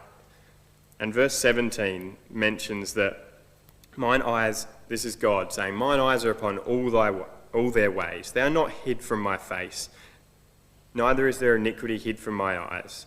At first I will recompense their iniquity and their sins double, because they have defiled my land. They have filled mine inheritance with the carcasses of their detestable and abominable things. So it recounts, this is what I'm doing, I'm punishing them, but his eyes are always on them. And then it flips to God being a strength, a fortress, a refuge in the day of affliction. That's what God was for the nation of Israel throughout the Holocaust. Maybe personally it didn't feel like that. Many Jews lost their faith because of the Holocaust, a belief in God at all. But as a nation, God brought them through it. And the end goal of all of this is the rest of the chapter. The Gentiles are going to come from and this hasn't happened yet. We're still waiting after the day of affliction. The Gentiles shall come unto thee, to God, from the ends of the earth, and shall say, surely our fathers have inherited lies, vanity, and things wherein is no profit. Shall a man make gods unto himself, and they are no gods? This is exactly what Isaiah 43 to 48 was all about. That the whole point of Israel was that all the world would know that there is only one God, and that they would look at God, at Israel, as God's witnesses, that there is only one God. And now the Gentiles are coming and saying, we realise how ridiculous our idols are, how ridiculous the things we serve, the things we spend time on really are. Shall a man make gods unto himself, and they are no gods? Therefore, verse 21, behold, I will this once cause them to know. I will cause them to know my hand and my might, and they shall know that my name is Yahweh. So God's purpose in Israel is finally fulfilled when all the world will know that God's name is Yahweh. So God's name, just briefly, is it only borne by Israel? Are Israel the only name bearers of God? Well, no. Revelation 22, verse 3 and 4. I'll skip through that, sorry. Revelation 22, verse 3 and 4 says that when there is no more curse, at the end of the kingdom, skipping to the end, his name shall be in their foreheads, in everyone's foreheads. Why in a forehead? Because the forehead is very visible. If you have something written on any part of your body, if you want it to be seen, the forehead is probably the part that is most visible. If someone looks a person, they look at their face first. And written on the forehead, emblazoned on the forehead, the name of God, everyone would see. And that's, in a metaphor, exactly what God had wanted Israel to be. He had wanted them to have God's name written in their forehead, so everyone could see God when they saw Israel. So we now have a responsibility as God's name bearers. When we claim to be Christ's brothers and sisters, or claim to act as Christians, which is a label that contains the name of Christ, it means Christ's ones. God's name, through Christ, is either elevated or tarnished. Everything that we do in the name of Jesus Christ, we do bearing his and ultimately God's reputation. If we do or say something ungodly when we've publicly identified ourselves as God's name bearers, then we're profaning, polluting, defiling, shaming God's name. If we bear God's reputation poorly, others will want nothing to do with the God we claim to represent. But alternatively, if we show God's character of mercy, goodness, truth, justice, and bear his name well, we give him glory and show to the world that he is a good God. And that's what we as Christadelphians want to do to the world. As individuals, we know we're not perfect, but we would like everyone to look at us and see God's name metaphorically written in our foreheads. The growing disregard for God in the current age is not any fault of God's. It's the fault of those claiming to represent God who instead are damaging his reputation because they do things that he would never condone. And I've heard people personally say to me before, why would I want to believe in a God whose church tortured and killed people throughout the Middle Ages? That's a perfectly reasonable thing to think, because most people, the only way they see God is through the God's people on earth. So how do you take on God's name? Like a surname, you take on God's name by adoption into the family of God through Christ.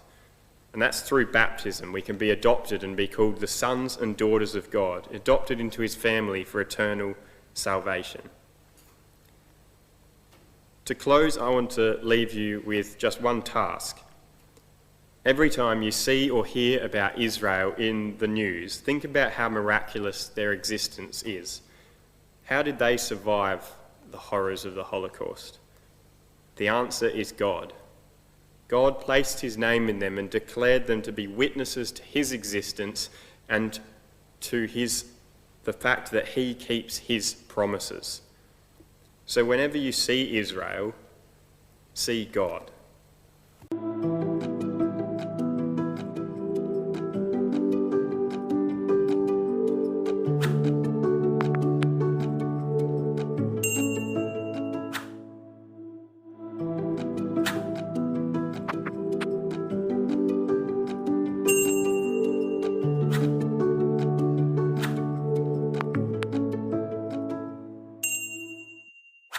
Over 300 years ago, King Louis XIV of France asked Blaise Pascal, a great French philosopher of his time, to give him proof of the existence of God.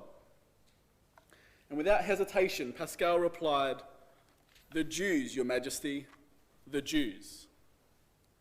We don't have to speculate about what Pascal meant when he gave this answer, because he explained it in his writings. He explained that the fact that the Jewish people had survived up until the 17th century, that was the time period in which he was living, was in his mind nothing short of a miracle and proof of the existence of God. Now, Pascal is but one of many scholars and students of Jewish history who have been awed by a story that seems inconceivable according to the rules of logic. Winston Churchill once said, "Some people like the Jews, and some do not. But no thoughtful man can deny the fact that they are, beyond any question, the most formidable and most remarkable race which has appeared in the world." And the moral and religious teacher Leo Tolstoy also acknowledged that there was something special about the Jew. He says, "What is the Jew?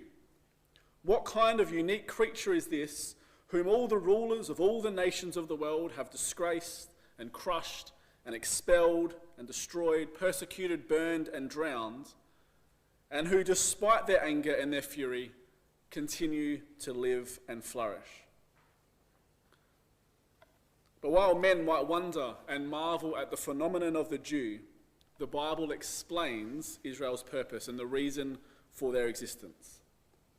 2 Samuel 7 verse 23, it says, "What one nation in the world is like thy people Israel, whom God went to redeem for a people to himself, and to make him a name, and to do for you great things for thy land." And in Isaiah 43 verse 10, God says, speaking to Israel, "You are my witnesses and my servant whom I have chosen." As our chairman said, this is what we've had the opportunity to consider over the past few weeks. God's witness as seen in the nation of Israel. And tonight we have the opportunity to focus on 1948, the year in which the state of Israel was declared. The moment when the Jews finally had a homeland, when they finally had a land to call their own after being scattered around the world for so long. Last week we looked at World War II and the Holocaust, and we saw the horrific treatment of the Jews by Nazi Germany, which resulted in the murder of approximately 6 million European Jews. And tonight what we want to do is pick up the story from this point, from the conclusion of World War II on the 2nd of September 1945, and see how that in less than 3 years, the Jewish people went from their darkest hour to the realization of a 2,000-year-old dream of returning to the Jewish homeland. And hopefully as we follow this incredible, inspirational and miraculous journey of the Jews, we will see this for what it was, a divine miracle that stands as a witness for the existence of God. But before we get into the history and look at all the events that culminated in the state of Israel being declared, I think it's important we remind ourselves of what the Bible says about Israel returning to the land. Because the restoration of the Jewish people to their biblical homeland is one of the most prophesied events in the Bible. What we're going to see tonight in looking at the re-establishment of Israel in 1948 is a fulfillment of Bible prophecy, but not just one or two prophecies. This is a fulfillment of many, many prophecies scattered all throughout the entire Bible. Prophecies written thousands of years before the state of Israel was declared, and in some cases, thousands of years even before the Jews were scattered. Let's quickly run through some of these that are all throughout the Bible, starting in Genesis. Genesis 17, verse 8, a promise that God made to Abraham, where he says, "I will give unto you and to your seed after you the land wherein you are a stranger, all the land of Canaan, for an everlasting possession, and I will be their God." Deuteronomy 30, verse 3, "Then the Lord your God will turn your captivity and have compassion on you, and will return and gather you from all the nations whither the Lord your God has scattered you." It continues, Jeremiah 12, verse 15, "It shall come to pass, after I have plucked them out, I will return and have compassion on them, and will bring them again, every man to his heritage, and every man to his land." Ezekiel 36, verse 24, "I will take you out from among the nations and gather you out of all countries, and I will bring you into your own lands." Amos, "I will bring again the captivity of my people of Israel, and I will plant them upon their lands, and they shall no more be pulled up out of their land which I have given them, saith the Lord thy God." Jeremiah 16, "But the Lord liveth, and that brought up the children of Israel from the land of the north, and from all the lands whither he hath driven them, and I will bring them again into their land that I gave unto their fathers." And Joel 3, verse 1, "For behold, in those days and in that time, when I shall bring again the captivity of Judah and Jerusalem." All throughout the entire Bible, and of course, our reading for tonight, Ezekiel 37, where we have a prophecy of and the graphic picture of dry, dead bones being brought back to life, symbolizing the restoration and rebirth of the nation of Israel. Our chairman read for us Ezekiel 37, and from verses 11 to 14 it says, "Then he said unto me, Son of man, these bones are the whole house of Israel. Our bones are dried, they say, and our hope is lost. We are cut off from our parts. Therefore prophesy and say unto them, Thus saith the Lord God, Behold, O my people, I will open your graves. I will cause you to come up out of your graves, and I will bring you into the land of Israel. And you shall know that I am the Lord when I have opened your graves." So you can see the Bible clearly, without a shadow of a doubt, speaks about the return of the Jews to the land. And the selection of prophecies we just looked at is just but a few in the prophecies that are scattered, as we said, all throughout the Bible. But as we're going to see tonight, all of these prophecies that were made thousands of years ago all have their fulfillment in 1948.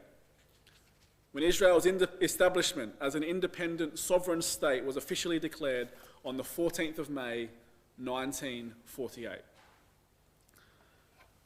But we ask the question, how did all this come about when only 3 years before the Jews around the world were in the middle of their darkest hour, as we said, and were being hunted by Nazi Germany and were being placed in death camps all around Europe? And so that's what we're going to do for the remainder of our talk tonight. We're going to focus on the history that occurred from 1945 to 1948, the 3 years after the conclusion of World War II, and see the events that culminated in the Jewish people being reunited with their homeland. So we start with September the 2nd, 1945, which, as we said, and as we saw last week, marked the official conclusion of World War II. And so when the guns of World War II fell silent, the world of the 20th century faced stark new realities. More people had died in this conflict than in any other war in mankind's history. Over 23 million soldiers were killed in combat, 40 million civilians perished, and 11 million people, including 6 million Jews, had been systematically murdered by the Nazis. The economies of Europe were devastated, much of the infrastructure destroyed. And for the Jews, once again their faith had been tested, their world shattered, and their future uncertain. And so at the end of World War II, as the Allies advanced across Europe, they came across concentration camps filled with sick and starving prisoners. And when General Eisenhower, who was the supreme commander of the Allied forces, arrived at the first concentration camp, in his recollections of this day, he says, "I have never been able to describe my emotional reactions when I came face to face with indisputable evidence of Nazi brutality and ruthless disregard of every shred of decency. Up until that time, I had known about it only generally or through secondary sources. I am certain, however, that I have never at any other time experienced an equal sense of shock." And one of Eisenhower's first directives after coming across these concentration camps was to immediately send for cameramen and reporters. And he said he did this for two reasons. One, so that the world should know. And two, because years later people would deny that this ever happened. And so all across the world, the pictures like the ones you're seeing on the screen were broadcast. In Times Square in New York, Piccadilly Square in London, all around the world. And seeing these images of the inhumane treatment of the Jews by the Nazis was the first step in swaying the public opinion of the Jews.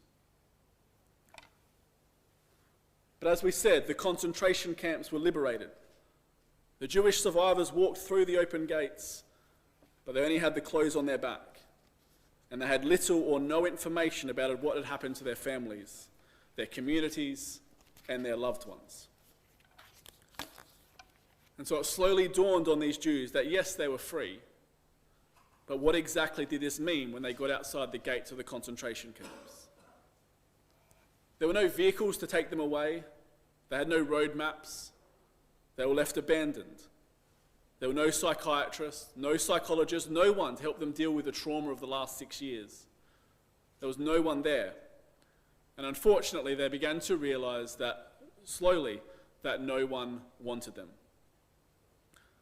While the rest of the refugees at the conclusion of the war were being repatriated back to their countries of origin, the Jewish survivors of the Holocaust had no home to go to.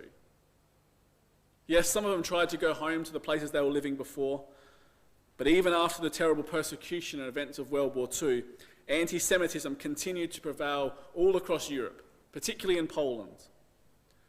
In fact, there was one instance in Poland in 1 year after the war, so a year after the war had finished, where there was a group of 64 Jews waiting to be transported and transferred to Palestine. And they were ambushed and attacked from a group of Poles with axes, and all of them, the entire 64, were killed. And you think, well, how can this happen? The war's over. Why would this still happen? But it goes to show that anti-Semitism was still rife throughout Europe. But it's interesting to see that because of this attack, and because of many other similar attacks that were happening, about 300,000 Jews who had come back and were living in Poland decided that, okay, enough is enough, and Poland was now no longer a viable place for Jews to live. But while many people around the world tried to assist the Jews and many of the displaced survivors by setting up schools, food banks and hospitals, unfortunately, as we said, they were faced with the stark reality that no country really wanted them, and that there was nothing left of their home. And so they turned their attention to Palestine. But unfortunately, for these desperate survivors, returning to Palestine was not possible. You see, the British, who controlled the country, remained adamant. Their official immigration policy, as stated in their white paper of 1939, it continued to heavily restrict Jewish immigration to Palestine. You see, what had happened, the British had passed this white paper, as we said, in 1939, which put an end to the pledge of the Balfour Declaration of 1917, where Britain had pledged itself to facilitate, as the language was, the establishment of the Jewish national homeland in Palestine. And what this white paper said was that within 5 years, only 75,000 Jews would be permitted to enter Palestine, and had to be with Arab consent. Now, as you can imagine, no Arab, given a free choice, would allow any Jew to Israel. But that was the white paper that was in place at this time and remained in place throughout the war. And when you look into this, and it's interesting to note because no one really talks about this side of it, but this white paper of 1939 went against the mandate that was given to Britain when they began to rule over Palestine. And so in effect, Britain, by doing as they pleased, they actually were acting illegally according to, as we said, the Balfour Declaration and the mandate of 1917. And so unfortunately, the British, in serving their own interests, actually turned against the very Jews that they were meant to help. And so right throughout the war and right until 1948, the British forcibly restricted Jewish refugees from entering their promised land. And it's crazy to think that the British had the audacity to call the Jews illegal immigrants, when, as we said, it was their actions that were totally illegal. But unfortunately, there was no one left to police the British. The League of Nations, or the UN, as it eventually became called, was dissolved at the start of World War II, and as a result, Britain was left free to do as they pleased. But in 1945, Clement Attlee became the first, or not the first, the next British Prime Minister, and his Labour government swept away the wartime leadership of Winston Churchill. And when the Labour Party, who Clement Attlee was a part of, had come to power, the Jews were really happy about this, because the Labour Party had for years said that they didn't like what Britain was doing in Palestine, and they were going to change it, and they were going to continue to make Palestine a homeland for the Jews. But unfortunately, as nearly always happens when a new party is elected, they change their minds. And no change was made to the way things were run in Palestine. And it later came out that Britain was afraid. They didn't want a flood of Jews coming into Palestine because they feared it would jeopardize their relations with the Muslim world and jeopardize their oil interests in Iraq and elsewhere in the Middle East. And so it's sad in a way to think that in the Jews' greatest hour of need, the doors to Palestine promised by the Balfour Declaration were barred shut. And what's more, the rest of the British Empire, Canada, South Africa, New Zealand, and even Australia followed Britain's lead and restricted the immigration of Jews into their countries, as did many other countries all around the world. For example, in America, the Johnson Act of 1924, which restricted immigration to America, was still in place and hadn't been changed. But despite the restrictions, there were Jewish refugees that managed to find their way into America. But for the majority, they weren't so fortunate. And so for the rest of the Holocaust survivors, they lived in displaced persons camps, scattered all across Europe, with what appeared to be no solution to the situation that they found themselves in. Now, over in Palestine, we've got David Ben-Gurion and the Jewish Agency, and they saw the desperate need and the desperate situation of the refugees. And they saw it as a unique opportunity to change world opinion. And so Ben-Gurion began to visit these DP camps, these displaced person camps, and to bring the message of Palestine. And he said to the people in these camps, "I have nothing in my pocket to give you, but I have a promise. Remember the Hatikva, our national song, that one day you will arrive and we will do everything in our power to do it." And this idea of the Jewish state gave the people living in these camps two things. One, it gave them purpose, it gave them something to look forward to, and two, it gave them hope. And so Ben-Gurion came away from these camps with the feeling that these people, they were ready to fight for the Jewish state, because in a way this was a fight for their own life. And so with the increased pressure from the Zionists, world indifference and opinions slowly, very slowly, began to change. And eventually Harry Truman, who was the President of the United States at the time, after being convinced by the Zionists, sends Earl Harrison, who's a non-Jew, a prominent dean of the University of Pennsylvania. And he sends Earl Harrison to the DP camps to find out what's going on. And Harrison was so shocked when he got to these camps that he reports back to Truman and said, "We're treating the Jews here even worse than the Nazis." And he recommends to Truman that 100,000 Jews be sent to Israel. And out of character, Truman amazingly accepts this. And he gets in contact with Clement Attlee, the British Prime Minister, straight away, and he says, "Clement, don't you think we should send 100,000 Jews back to the Palestine, because that should solve the problem that we've got with the Jews?" Now, Truman wasn't exactly pro-Zionist at this point, but this was just a purely humanitarian response to the problem. But even so, the British were shocked. They weren't expecting this. But Attlee decided, okay, and he set up an Anglo-American commission of inquiry into these DP camps. A commission consisting of 6 British and 6 American members. And so these people split up and travelled all around Europe, going to all these DP camps to find out what was actually going on. And Chaim Weizmann, who we know later became the first president of Israel, was the first to testify. And he told the committee that there had to be a homeland, that everything he had been saying would happen was happening. And interestingly, all 12 of the committee unanimously recommended that yes, 100,000 Jews be sent to Palestine, and that Palestine become a binational state, guaranteeing safety for both the Jews and the Arabs alike.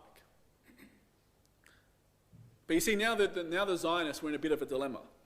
Yes, they wanted 100,000 Jews to go back to Palestine, but they certainly didn't want binationalism. And the Arabs were opposed as well, because, well, they wanted it all. They certainly didn't want 100,000 or binationalism as well. But the British government, when they received this recommendation from the committee, were shocked and immediately rejected the plan. And we can look at that and think, you know what, that's disappointing for the Jews. They had the opportunity for 100,000 refugees to go to Palestine. But the British Foreign Minister, Ernest Bevin, flat out rejected it. Because you see, God had other plans. He wasn't going to allow binationalism or only 100,000 refugees. Because you see, had the British Foreign Minister agreed to the influx of 100,000 Jews to the Palestine, maybe the whole question of a Jewish national home, of a Jewish state, would have evaporated. Because people would say, okay, you know what, we've solved the problem of the Jews. We've given them 100,000, that's what they wanted. End of story. But as we said, God was working, and Ernest Bevan was very stubborn on this.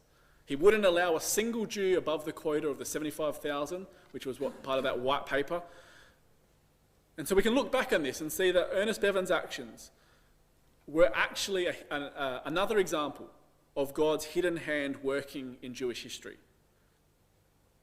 Just like Pharaoh hardened his heart and wouldn't allow the Jews to go to the Holy Land, Bevan's heart was also hardened against the Jewish survivors returning to that very same land. But it's ironic that Bevan's stubbornness strengthened the will of the survivors. And it was now their persistence against British injustice that influenced world opinion. And eventually it led to the creation of the State of Israel. But if we take a step back and we have a look at what else was going on during this time, throughout the war in Palestine, there had been an ongoing disagreement between the two Zionist camps on how to deal with the British. On one hand, you had Chaim Weizmann, David Ben-Gurion, and the Jewish Agency, who had maintained a truce with the British throughout the war. They thought that they could diplomatically sort the issues out with the British. Whereas on the other hand, you had two underground military organisations, the Irgun and the Lehi. And both of these organisations felt that the only way to get a Jewish homeland was to fight for it. They saw the British as the enemy. In their eyes, and I guess it was true to a certain extent, the British were only concerned about oil. They wanted Arab sympathy in the Middle East and they backed the Arabs. You see, over 50% of the world's oil fields at the time were in the Middle East and were owned by the British. And so it's a very good reason for the British for why they needed that land for their empire. But for these two military groups, they didn't care about that. They needed the land for their freedom, and they were willing to fight for it. And so the unrelenting policy of these Jewish freedom fighters was armed resistance, getting rid of the British by any means necessary. But initially, David Ben-Gurion didn't believe that these groups would be successful in kicking out the British, and instead thought it's actually going to be detrimental to the Jewish relationship with Britain. But it soon became obvious that Britain was not going to change their stance. And so although Ben-Gurion and the Jewish Agency couldn't officially change their position, unofficially, through their military wing, the Haganah, they joined forces with the Irgun and the Lehi and became this combined, united resistance movement. And they all worked together in blowing up railroads, bridges leading to Israel, British boats, etc. But as you can imagine, these groups didn't have the proper weapons to fight the British, and so they had to risk their lives to first break into British camps, steal their weapons, which they could then use on the British. And as you can imagine, many died in the attempt. So that's what's happening in Palestine. And meanwhile, in all across Europe, ignoring the unbending policy against Jewish immigration, the Zionist escape movement in Europe, helped secretly by the French and Italian governments, stepped up their undercover efforts to smuggle Jewish refugees to Palestine. In the summer of 1946, more than 4,000 immigrants were smuggled into Palestine. They were moved secretly in small groups across Europe from country to country, on foot and in disguised trucks. It was what can only be described as an extremely risky journey across thousands and thousands of miles of difficult terrain under the constant threat of detection. But when the refugees arrived at the ports in Italy or France, they were crowded into decrepit old boats that the Zionists had secretly purchased for the sole purpose of smuggling these survivors into Palestine. Now, the British couldn't stop these ships at France or Italy because France or Italy neither would cooperate with the British. But you see, the British couldn't allow these ships to get to Palestine because that would mean the end of that white paper, because the Arabs would certainly not agree to this. And so the British committed overwhelming forces to counteract further immigration. They mobilised 80,000 troops as well as the bulk of the military fleet of their Royal Navy for the sole purpose of preventing immigration into Palestine. And once again, ignoring international law, the British set up a naval blockade, stopping and boarding the immigrant ships in mid-ocean.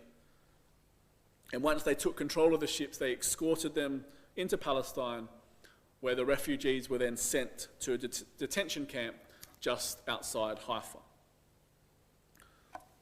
Now, of the 63 boats that attempted to break the British blockade, only one officially succeeded. Over 60 boats that had made it from Europe to Israel were stopped by the British, with 52,000 Jews on these boats. They endangered everything, their lives, their families, everything. But they knew that the risk was worth it, far better than what was preceding them in Europe. And to all these survivors, they were placed in a detention camp, as we said, just outside Haifa. And every month, according to the quota of the white paper, the British released 1,500 Jews, or Jewish refugees, from the detention centre, and they were allowed to go into Palestine. But only 1,500 a month. But the immigration continued to thrive, and the camps soon became overcrowded beyond their capacity. And so in the summer of 1946, the British decided, you know what, the detention camp's too full, and they would deport the immigrants to Cyprus. And so they set up detention camps in Cyprus, where they deported these immigrants to. And they hoped that these detention camps would serve as a deterrent, but they didn't. The immigration ships just kept coming, and the confrontations between the desperate survivors and the British often turned violent. And this kept happening until we get to July 1947, and the incident that occurred with the Exodus ship, the largest immigration ship that was carrying over 4,500 Jewish refugees from France to Palestine. An incident that became highly publicised all around the world, and which finally helped to fully sway public opinion. And in the end, it was this incident that became the catalyst for the establishment of the State of Israel. And so to explain what happened in July 1947 with this ship, we've got a short video, hopefully only 5 or so minutes, which details what happened during this time and explains why it was this event that acted as the turning point in the fight for the Jewish homeland. The most infamous incident involved the 4,500 survivors on the immigrant ship, the Exodus. The English intelligence got to know about the plan, and as it came out from France, they were there. Daily they would approach us, they would say, in the name of His Majesty's government, we know that you are Jewish illegal refugees. Please turn around, go back, because you will not be allowed to land at your destination. By the time we reached the last day, there were 7 British ships around us.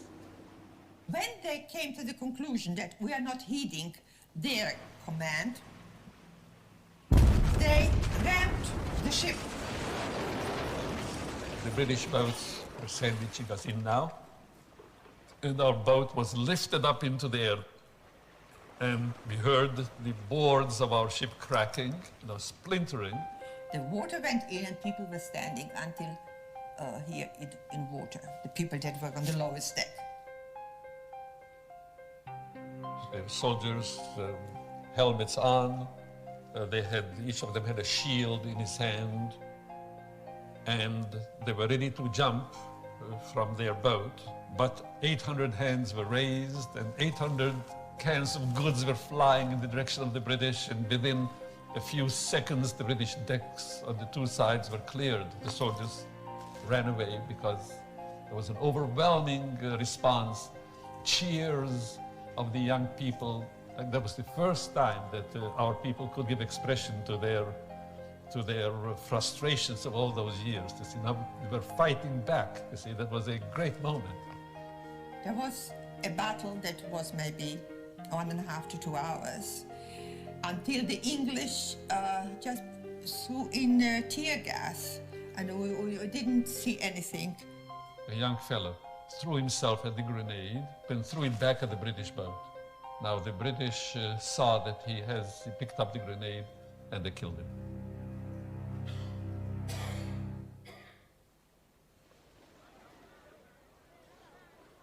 Additionally, the first mate of the Exodus was killed, and many refugees were injured. Now, under British control, the crippled Exodus was taken into Haifa port. All of a sudden, from one of the rooftops comes the melody of the Atikva.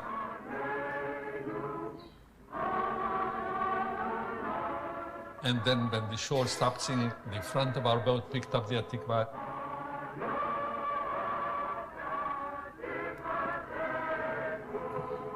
And it was to the melody of Atikva that the boat sailed into Haifa. It was a great moment.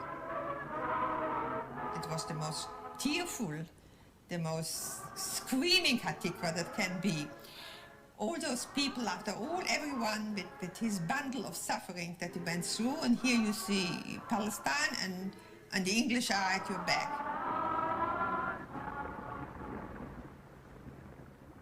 In Haifa, any hopes the survivors had of staying in Palestine were dashed. They were met by British troops, who immediately transferred them to 3 waiting ships that had been refitted and fenced in to prevent any resistance. The survivors thought they were being deported to the internment camps in Cyprus. However, the British had decided to ship them back to France as a deterrent against illegal immigration. In the harbor of Dubuque, France, another act of the drama unfolds as the Runnymede Park, one of 3 ships bearing 4,500 refugees, the displaced persons removed from the Exodus, bound for Palestine, refused to land in France. Lo nazuz mipo, we will not move from here. Israel, only to Israel, only to Israel.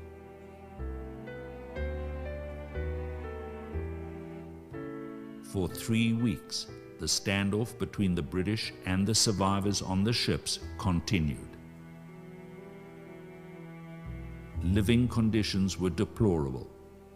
The refugees were crammed into overcrowded holes and endured stifling heat, yet they would not give in. The British ran out of patience, and they said, if you will not leave the boat by the end of next day, then we are taking you to Germany. It immediately created such an outrage around the world that hundreds of correspondents came to Port Taboo to cover this story. A story of a country sending these Jews who had suffered so much back to Germany, to the death land. The irony is that the British plan backfired. The plight and resistance of the Exodus survivors swayed world opinion against the intransigent British and in favor of the Jewish cause. Seemingly, these refugees had come so far for so little. However, with only a glimpse of the promised land before being sent back to Europe, and armed only with their own will and determination, these saved remnants were a pivotal force in the fight for the Jewish homeland. And so you can see, because of the treatment of the Jews on this ship by the British, protests broke out all across the world, and this journey of the Exodus ship played a major role in the diplomatic shift of empathy towards the Jews, which, as we said, ultimately led to the recognition of the State of Israel a year later in 1948. But before we can get to 1948, in Palestine, the British were facing more and more pressure from that united resistance movement that we said of the Haganah, the Irgun, and the Lehi. And so the British decided they needed once and all put a stop to this. And they came up with a plan called Operation Agatha, which the Jews later called the Black Sabbath. And the reason they called it this, because 1, it was on the Sabbath, but 2, the British raided not only the Jewish agency building, but also rounded up all the Zionist leadership and the Haganah leadership. Over 5,000 people, including almost all the leaders, were arrested. David Ben-Gurion, being out of the country at the time, avoided arrest, but the Irgun were quick to retaliate, and their target was the British military headquarters at the King David Hotel in Jerusalem. And what the Irgun did was they put some explosives in milk cans underneath the basement of the King David Hotel. And according to stories, the Irgun warned the British that the explosion was going to occur and to vacate the hotel. Well, that didn't happen for whatever reason. Maybe they didn't get the message, or maybe they didn't want to take orders from the Irgun. But whatever the cause was, a terrible tragedy occurred and over 100 people were killed. And obviously the public wasn't happy with this, and the Haganah immediately distanced themselves from the Irgun, saying, we never gave support, etc., etc. But from that time on, the united resistance movement as a combined force was over. But despite Jewish unity in Palestine being in disarray, world opinion continued to swing in favour of the refugees in Europe and in favour of an establishment of a Jewish state. And it got to a point where in Palestine, bombings, ambushing, killings, and retaliatory murders were daily events. And the British faced increasing pressure both from the Jewish and the Arab rebels, as well as the growing problem of the Jewish refugees. And on top of that, you got President Truman openly calling for a humanitarian solution.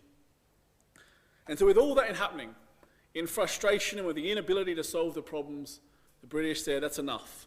They decided to leave Palestine and refer the fate of Palestine to the United Nations.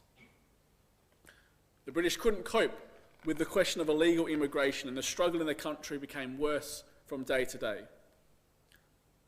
And it eventually got to the point where Britain was seen more and more like oppressors, and the public opinion in the world would not accept that. And so at a certain point, the British felt like they don't know what to do, and they decided to quit.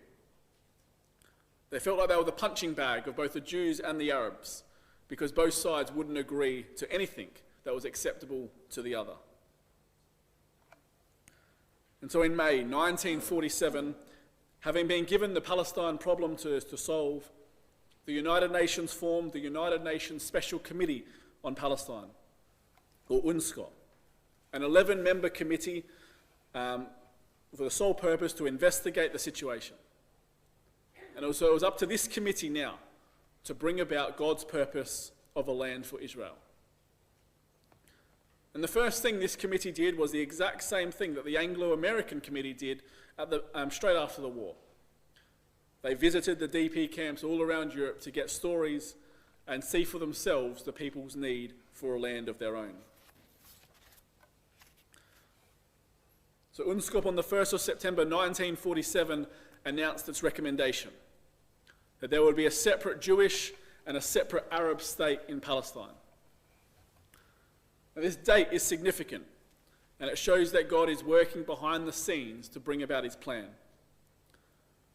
Because you see, Theodor Herzl, where the whole story politically begun for Zionism, wrote in his diaries after the First World Congress on the 1st of September 1897,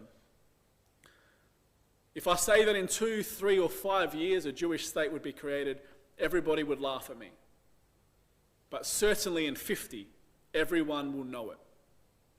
And here we are exactly 50 years later to the exact day, and UNSCOP's majority report came out for a Jewish state. And now we have, for the first time in 2,000 years, the reality of a Jewish homeland seemed possible.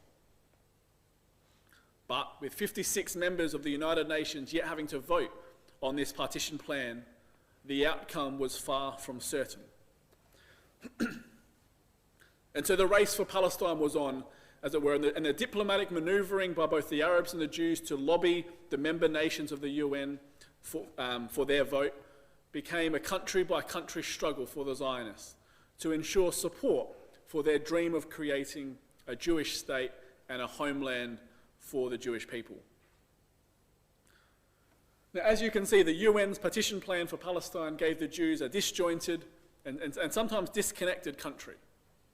It also separated Jerusalem from the rest of the Jewish state and placed it under the UN international supervision.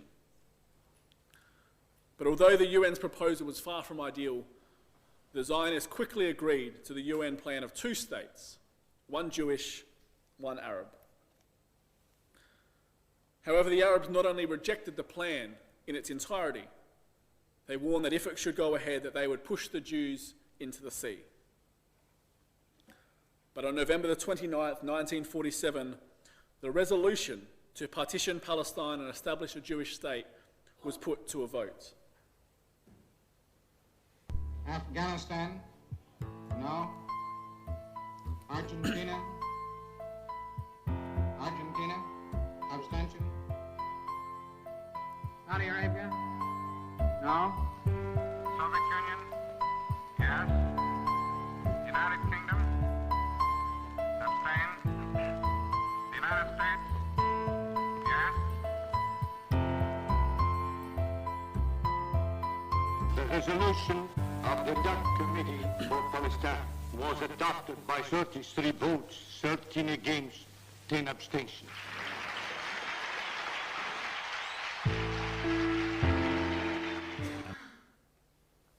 In accordance with God's plan, the world powers had finally declared a Jewish state in Palestine to be legitimate. A dramatic result, given that it followed so closely on the heels of one of the most anti-Semitic periods in Jewish history. And then just over 5 months later, on the afternoon of May 14th, 1948, the British finally left Palestine after 30 years of mandatory rule. And then a short while after this, on the same day, in the threat of Arab invasion from other current countries, the Executive Committee of the Jewish Agency voted in favour of the establishment of a Jewish state. David Ben-Gurion declared independence immediately, naming the new state Israel. The date of Friday, May the 14th, 1948, on the eve of the Sabbath, was a turning point in Jewish history. For the first time in 2,000 years, the Jews regained sovereignty over their ancient homeland. And 11 minutes after Ben-Gurion's declaration, President Truman was the first world leader on behalf of the United States of America to officially recognize the new state of Israel. For the Jews around the world, for the survivors of the Holocaust waiting in the DP camps in Europe and the detention camps in Cyprus, this moment, which they had prayed and suffered for so long, was finally a reality. They, together with Jews all around the world, celebrated the historic moment. But the celebration soon turned to concern. On one hand, it could appear that the declaration of Israel's independence could be viewed as an act of possible national suicide. The whole Arab world against Israel, and with borders that could not easily be defended, the odds of survival were definitely not in Israel's favour. But as we have seen, it was the purpose of God to return the Jews to their land. And as was mentioned in the quotes we saw at the start of our talk, God was not again going to allow them to be driven out of Israel anymore. And so despite being attacked by Syria only hours after declaring their independence, and despite facing 30 million Arabs with only 600,000 Jews, the Jews did not give in. They would fight to the end, and with God working with them, they were able to survive the War of Independence as it came to be known. But as we know, this was just the beginning of the war for Israel's survival. And unfortunately, it's a war that continues to this day. But for the Jews, and for us considering the remarkable resurgence of Jewish life after the Holocaust, and having the land of Israel back in the hands of the Jews after 2,000 years of exile, we can see this to be a miracle, a direct sign of the hand of God in Jewish history. And as we said at the start of our talk tonight, the existence of the nation of Israel today stands as proof and as a witness of the existence of God. Perhaps during no other decade has the pendulum swung as widely for the Jewish people as it did between 1945 and 1948. And tonight, as we have seen the incredible and miraculous journey of the Jewish people from their darkest hour to the realization of a 2,000-year-old dream, hopefully you've been able to see the divine hand of God working to bring about his plan of returning the Jews to their homeland. And so whenever we think about the Jews, or we see them on the news, let us all be reminded of the fact that God exists, and that he keeps his promises, and that he's working in the nations like we've seen it tonight to bring about his ultimate plan and purpose with this earth.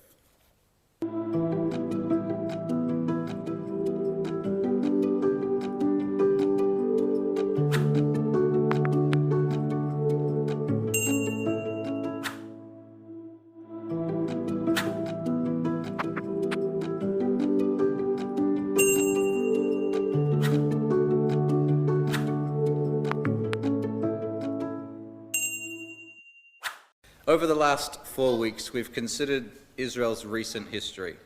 3 weeks ago, we considered the First World War, and we saw that the Allied forces surprisingly struggled to take certain parts in that war, especially, we know in Australia, in Gallipoli, they really struggled.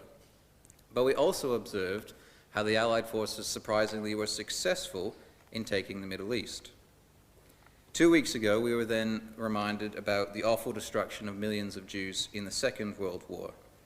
And last week, we heard about 1948, just after the Second World War, when the British government viewed with favour to establish a homeland for the Jews in the land of Palestine.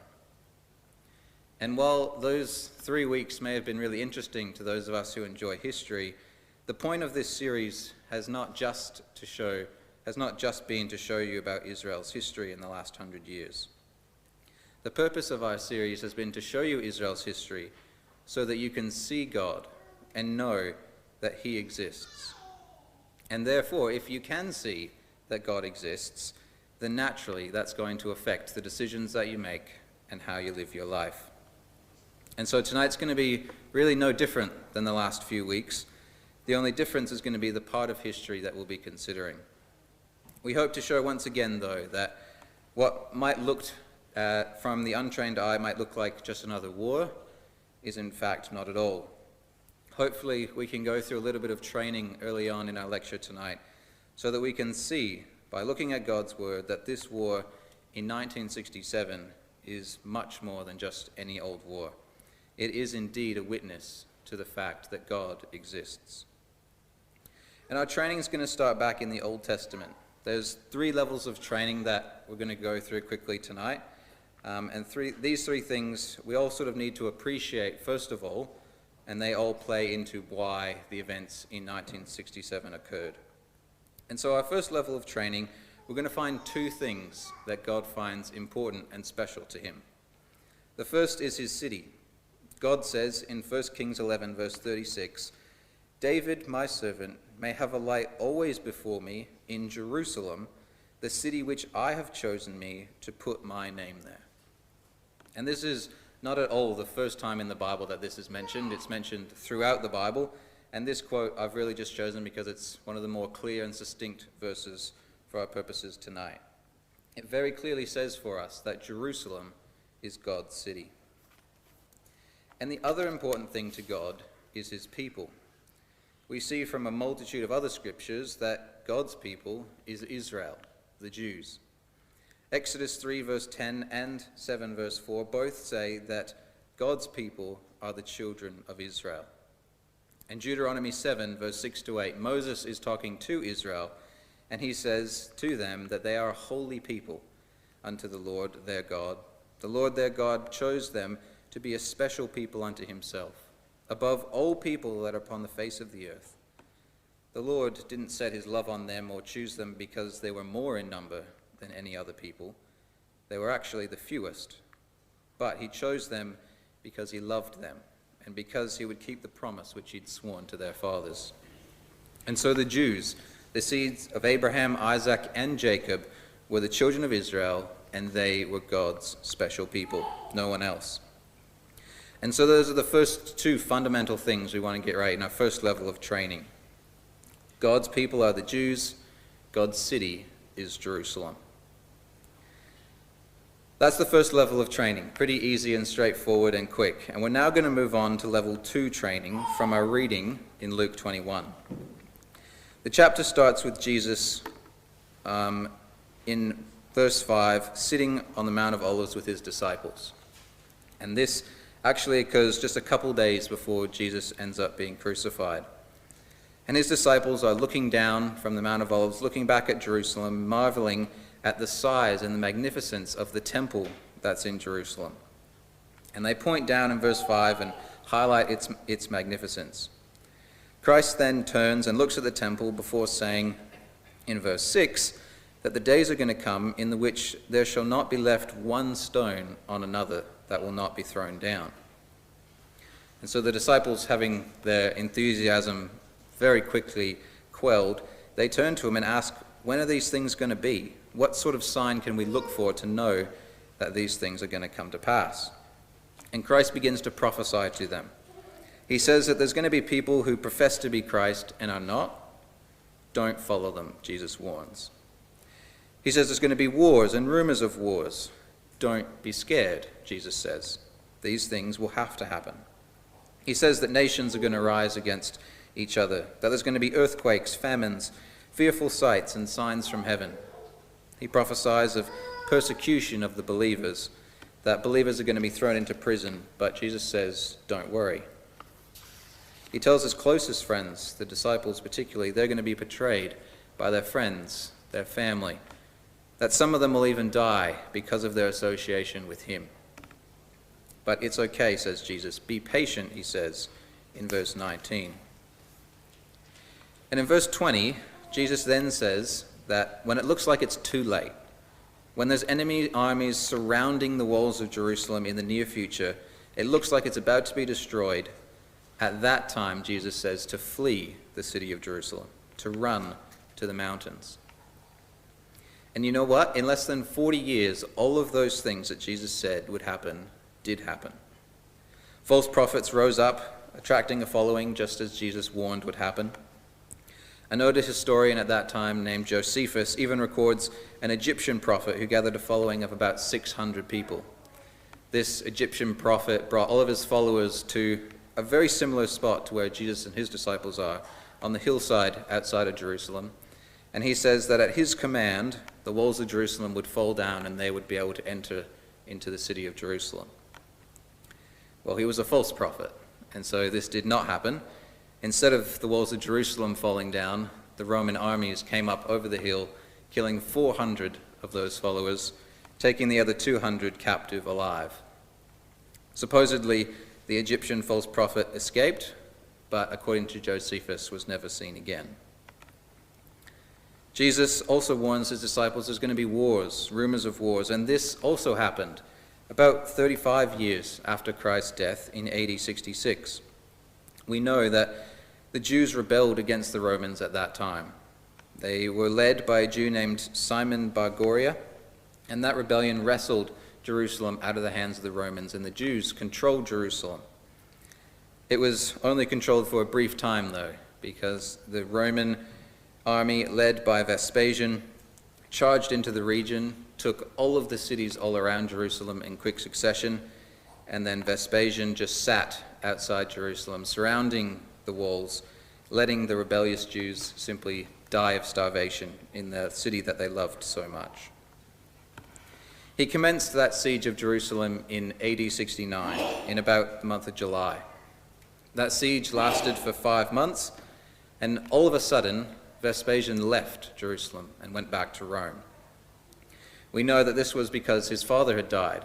Vespasian now went back to Rome to be crowned emperor. Vespasian's son Titus then took control of the army, and he recommenced the siege around Jerusalem in April the next year. And this is exactly what Jesus prophesied in Luke 21. He says in verse 20 that when you see Jerusalem compassed with armies, then know that the desolation thereof is nigh. And at that time let them which are in Judea flee to the mountains. Let them which are in the midst of Jerusalem depart out of it, and let not them that are in the countries enter thereinto. The Jews had been warned. That 4-month period between when Vespasian left and his son Titus came back again, no doubt that would have been a huge morale boost for the Jews. Initially, they likely would have thought that they'd outweighted the great Roman general. But it probably didn't take very long for news to reach them that, in fact, they hadn't outweighted Vespasian. They'd just been the beneficiaries of his father's death. but to the Jews who believed, to the Jews who remembered Christ's words here in Luke 21, verse 20, this was their cue to escape to the mountains. Once Titus came back to recommence that siege, it took just 4 and a bit months for Titus to completely destroy Jerusalem, burn it to the ground, and remove all of the Jews from their beloved city. And understanding this history of AD 70, the second and final destruction of Jerusalem, this is quite essential to our level 2 training, although it has nothing to do with 1967 yet. All of these things in Luke 21 were prophesied by Jesus. And if we read the summary verse in verse 24, Jesus says that the Jews will fall by the edge of the sword, and they did. They're going to be led away captive into all nations, and they were. And Jerusalem will be trodden down of the Gentiles. And that is exactly what happened. Just in case you don't know, we've spoken about this in the last couple lectures, but Gentiles just means anyone that's not a Jew. The Romans were not Jews, and so the Romans were the ones who trod down Jerusalem in AD 70. But the last 8 words of verse 24 say that this will be the case until the times of the Gentiles are fulfilled. Jesus prophesies that the Gentiles are going to be afforded control of Jerusalem for a period of time, but that time will come to an end. And that leads us now to level 3. In our level 3 training, we're going to look at a prophecy that hasn't come to pass yet in Ezekiel 38, which, if you have your Bibles, feel free to turn there with me. Once you get there, no doubt if you scan over the chapter, you'll see a bunch of names that, if you're not familiar with this prophecy, a bunch of names that look very strange. I'm going to jump straight into verse 1 from the New King James Version, which I've also got on the screen for you. And verse 1 and 2 say that the word of the Lord came to Ezekiel, saying, Son of man, set your face against Gog, of the land of Magog, who's the prince of Rosh, Meshech, and Tubal, and prophesy against him. And so we have this list of 5 names that most of us would be unfamiliar with. We have Gog, Magog, Rosh, Meshech, and Tubal. And Gog, according to some Bible dictionaries, is just a Hebrew word meaning a leader or a prince. And so every time you see that word Gog in Ezekiel 38, it's just referring to the leader or the prince. The rest of the names are all geographical places. Some of them are cities, some of them are regions, and some of them are countries, but they're all geographical places. And you'll even recognize, if you look in verse 5, some of those places. Verse 5 mentions Persia, Ethiopia, and Libya. And we're going to defer to the experts on figuring out who these people are, what these places are. And so the first one is Magog. And Josephus, an historian, tells us that Magog was founded by the people called the Magagae. I think I'm saying that right. And the Greeks called those people Scythae. Herodotus explains that those people spread themselves from the river Don westward along the banks of the Danube River. And so that leaves us with a quite large area in Eastern Europe between those 2 rivers. And today that area includes countries like Germany, Poland, Czechia, Slovakia, Hungary, Romania, Moldova, Ukraine, and a small part of Western Russia. The second place we need to work out is Rosh. Gesenius, in a Hebrew Chaldee lexicon, tells us that Rosh is a proper noun of a northern nation. It's mentioned with Tubal and Meshech, and it's undoubtedly the Russians. And we can see that connection fairly obvious between Rosh and Russia. And Gesenius segues perfectly for us into the last 2 strange names, Meshech and Tubal. According once again to Gesenius, he says that they're talking about the Moshi and the Tiberini tribes. And John Kiddo, in the Cyclopedia of Biblical Literature, says that the Moshi people became known later on as the Muscovs, and they gave that same name to their Russian nation and its ancient capital. And if you think about Muskov people and a name they might have named a city, that region today is Moscow. That makes sense to us. Moscow's even on the Moskva River. The Tiberini tribe also was another city, and they settled a little bit further east in Russia in a city and region now known as Tobolsk. And so that's the picture that we see of verse 2 of Ezekiel 38. The prophecy is being given by Ezekiel against Gog, the leader of this group of countries and regions. Verse 5 goes on to expand and says that this leader has an allegiance with Persia, Ethiopia, and Libya, which today aligns with countries like Iraq, Iran, Sudan, and Libya. And verse 6 extends the alliance for us to two more places, Gomer and Togarmah. And again, referring to people that are smarter than me, we can deduce that Gomer was referring to a group of people called the Gauls, and they settled in France. And Togarmah people are mentioned as living in the North Taurus Mountains, according to the Zondervan Encyclopedia of the Bible. And those North Taurus Mountains are in modern-day Turkey. And so from Ezekiel 38, the first few verses, we're getting a picture of a massive alliance of countries and regions, all of them led by this Gog, this leader. And pretty much it's Russia, most of Europe, especially Eastern Europe, with a few other countries along with it. And verse 8 of Ezekiel 38 is what this group of countries is going to do. After many days, they're going to be called to arms. In future years, they're going to invade a land that's recovered from war, a land whose people were gathered from many nations to the mountains of Israel. Those mountains which had long been desolate, and they had been brought out from the nations, and now all of them live in safety. And so that's sort of the culmination of our level 3 training. Ezekiel prophesies of something that hasn't happened yet, of a future invasion, and he says that the invading army is going to come against the mountains of Israel. And therefore, for this prophecy to be eligible to come to pass, the Jews and Israel have to be in possession of the mountains of Israel in order for that huge alliance of countries to come against it.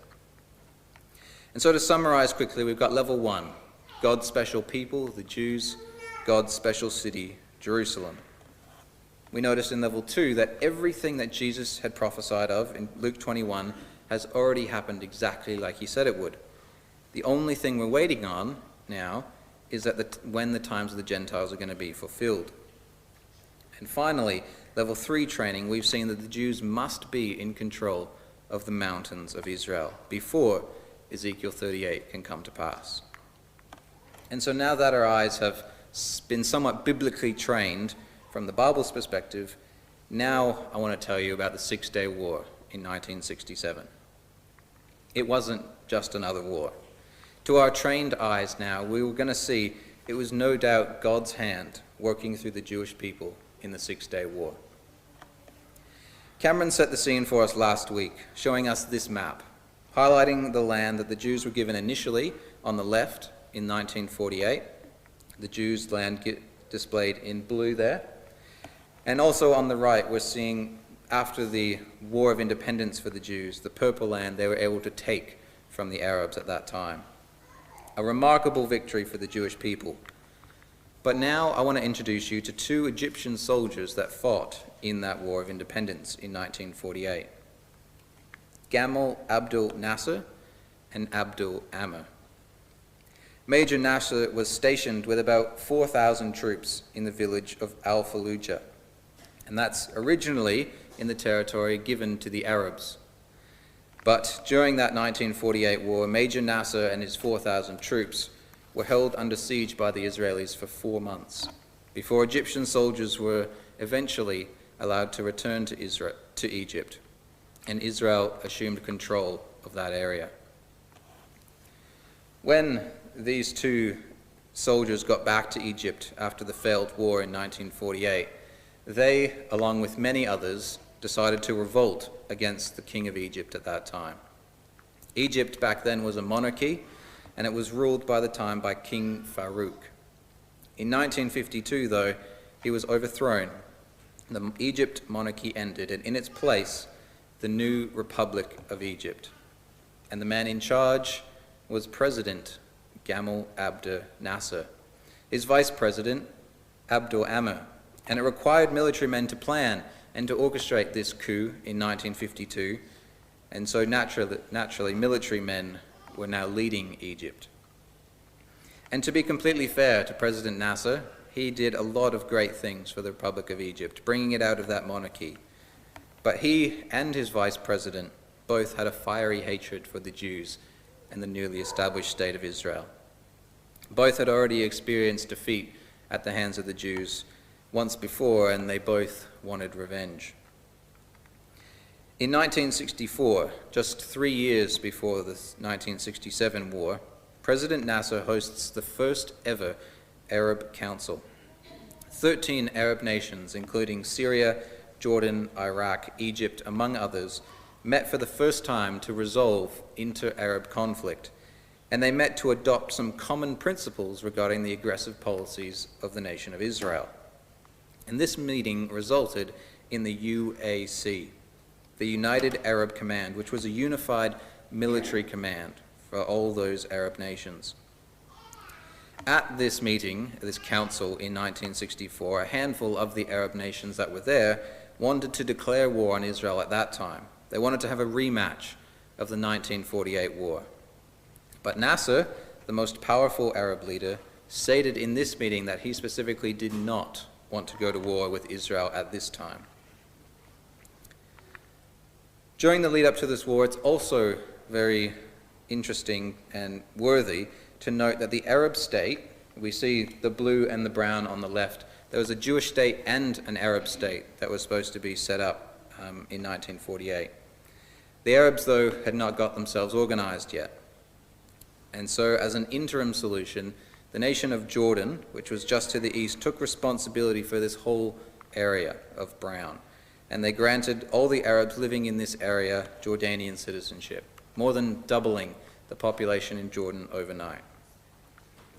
And it's honestly seriously interesting reading some of the history between Jordan, Syria, and Egypt between 1948 and 1967. Even if you just read some of the Wikipedia pages, just short summaries of what's happened, it's actually quite remarkable how disjointed these countries were. Egypt, like I said, was uprooted in a coup in 1952, getting rid of their king Farouk. Well, Jordan had a similar coup in 1957, attempting to remove their king, King Hussein. That coup, however, was unsuccessful. There was also at least 2 different occasions that I read of where the Egyptian people tried to kill their president, President Nasser, and again, both of those two times were unsuccessful. The instability in those Arab nations, in Israel, and all around the Middle East between 48 and 67 was absolutely insane. And that's all the backdrop to the Six-Day War in 1967. On May 2nd, 1967, about 1 month before the war commenced, King Hussein of Jordan sent a message to Egypt. He told them that Israel and America were colluding in some military operations. The message made its way to Abdul-Amr, who was not only the vice president, but also the chief of staff, the head of the Egyptian army. He received that message from Jordan and did nothing with the information, absolutely nothing. 2 weeks after that, more intelligence comes from Russia saying that Israel's planning an attack on Syria, which is to the north of Israel. Egypt investigates this report from the Russians, and they find it to be absolutely baseless. There's no evidence for it whatsoever. But Abdul-Amr, nonetheless, chief of the military, uses this as an excuse to move Egyptian troops into the Sinai. When he does this, then that report from 2 weeks ago, he decides to tell President Nasser. He tells him Israel's colluding with the US, even though that information's 2 weeks old, hoping that that's going to get Nasser into a warlike spirit. 1 week later, after not a whole lot of action on Nasser's part, Abdul-Amr decides to prod his president a little bit further. He tells Nasser that they should block the Straits of Tiran. That's not quite in the map, but just below here the Straits of Tiran are, and everyone knew that if that happened, Israel would consider that as an act of war. No ships would be able to come into Israel if they did that. Amr assured his president, though, he told Nasser that the Egyptian army was prepared for any confrontation, but Nasser didn't believe him. He is said to have expressed behind Amr's back that the hand-picked pilots Amr had selected were incompetent. The disunity between these two men leading Egypt was amazing. Nasser, nonetheless, knew that his air force was the strongest in the Middle East. He calculated that if they were to block the Straits of Tiran, and if Israel was to start a war with them, that his strong air force could stave off Israeli forces for at least 2 weeks, giving him time to arrange some sort of ceasefire. And so, President Nasser did block the Straits of Tiran on May 22nd, 1967. Other Arab countries, seeing President Nasser doing this, decide to pressure Egypt, saying, go to war, and finally, on May 26, Nasser declares that our basic objective will be to destroy Israel. And that basic objective, even to the Israelis, seemed basic. With Syria to the north, Jordan on the east, Egypt to the south, and the Mediterranean on the west, Israel was not only completely surrounded, it was severely outnumbered. The United Arab armies had at least twice as many soldiers as Israel, 3 times as many planes, and 4 times as many tanks. Destroying Israel didn't at all seem out of the question, and even the Jews recognized this. They began preparing mass graves in parklands all around Israel. But on June 5th, 1967, the Israelis were the one to throw the first punch. At about 7 o'clock in the morning, the Israeli fighter jets took off on a completely normal, daily, routine trip out over the Mediterranean. And as usual, as they had been doing day after day for literally years, at the end of that flight, they would drop to an altitude of about 20 meters, unable to be detected by any radar. This, like I said, was a daily occurrence for the Israelis. Jordan and Egypt weren't concerned at all when this happened. Normally, they would fly extremely low, just above the waves of the Mediterranean, back to their base. But today, they didn't. June 5th, 1967, the Israeli fighter jets turned south, and within 36 minutes were bombing 3 Egyptian airfields, destroying runways, making it impossible for their aircraft to take off or to land. It was an extremely well-oiled Israeli attack. They bombed airfields for about 10 minutes, flew 20 to 30 minutes back to base, refueled, and were ready to take off again in less than 8 minutes' time. And so while the Israeli Air Force was much smaller in number, they were able to almost constantly be airborne, attacking the Egyptians and even the Jordanians and the Syrians all on the first day of the war. And they would do this wave after wave after wave. But the most remarkable and miraculous hand of God is really seen on the part of Egypt in Jordan on this first day. Abdel Amr, again the commander of Egypt's army, was flying that morning from Cairo to an airbase in the middle of the Sinai. And because of this, all Egyptian air bases had been told to turn off their anti-aircraft defense systems. Jordanian radar, however, did notice a larger than normal number of fighter jets heading towards Egypt, and they decided to message the Egyptians and let them know. The Egyptians, however, literally the day before, had updated their messaging code and failed to inform the Jordanians, and so the message that Egypt received was ignored. In just 3 hours, Israel managed to destroy 293 Egypt aircraft. Israelis lost only 19. The miracles don't end there, though. Remember how disjointed President Nasser and his vice president Amr were? Well, Amr, the commander of the army, the one who moved all of the tanks into the Sinai without telling President Nasser, decided to retreat, allowing Israeli forces to flood into the Sinai region and take control of that desert area. Meanwhile, the President Nasser, deals with the news of this first few hours very differently.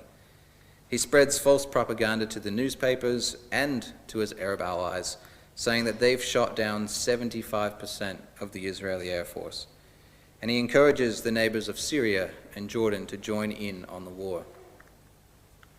Jordan was quite hesitant at first, but hearing this great news from Egypt, they join in.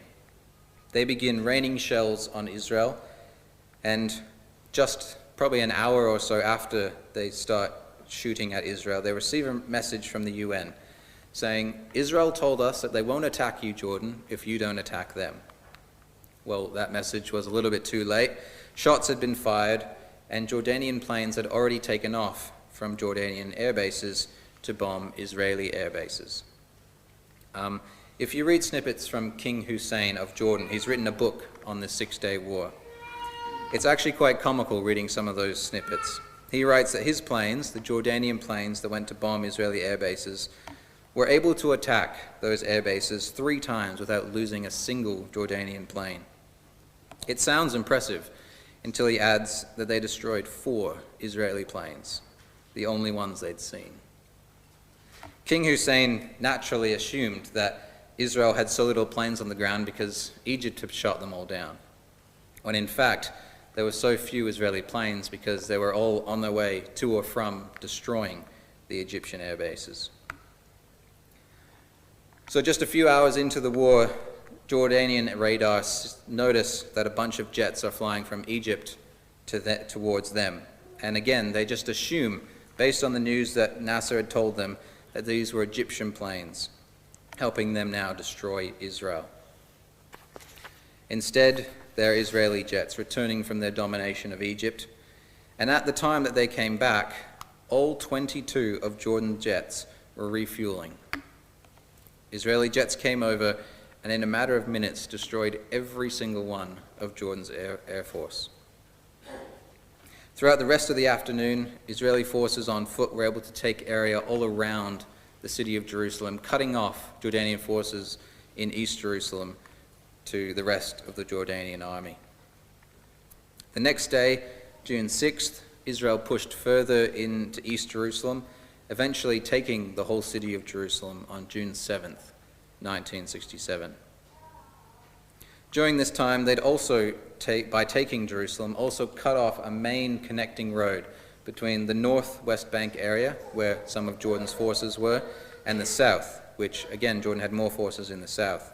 So these two groups of forces, if Jordan's got forces up here and down here, they weren't able to travel between each other. And so as a result of that, they decided to retreat completely out of the West Bank area. In just 2 days, Jordan retreated and Israel had control of the entire West Bank region. And by 8 p.m. that night, Jordan had accepted a ceasefire. The third and final front was the Syrian front in the north. This was waged last between June 8th and 10th. And initially, heavy losses were sustained on both sides. It was very mountainous terrain. But eventually, Israel took the strategic town of Kala. They marched on then from Kala to another town named Quneitra. They're attempting to cut off, once again, Syrian troops that are in the Golan Heights, in that mountainous area, from the rest of their troops in Syria. And as Israel's 10 minutes away from this town of Quneitra, Syrian radio announced that the town's already fallen to the Israelis. They do this in the hope that the Soviets, the Russians, come down and help Syria. But this completely backfires, and instead this news frightens all of their forces in the Golan, and all of those forces attempting once again to retreat completely from that area, allowing the Israelis to once again quickly take and secure the Golan Heights by the end of the day on June 10th. And so that's the Six-Day War, June 5th to June 10th. Egypt was humiliated, Jordan ashamed, and Syria just embarrassed. All 3 Arab nations, much larger in size, population, and military, but all 3 fell to Israel in just 6 days. And I'm happy to admit I'm by no means a war expert, but this war just doesn't seem like any other war. And with our small amount of training, it becomes obvious to us that God was working in this war. He was working with his special people, the Jews, to help them secure his special city, Jerusalem, bringing an end to the times of the Gentiles, as Jesus prophesied in Luke 21. Like we said, everything else in Luke 21 had already happened. All the way up to verse 24, everything until the times of the Gentiles were fulfilled. And on June 7th, 1967, the times of the Gentiles were fulfilled. The Jews went to sleep that night for the first time in nearly 2,000 years, with the whole city of Jerusalem in their control once again. A remarkable fulfillment of Bible prophecy.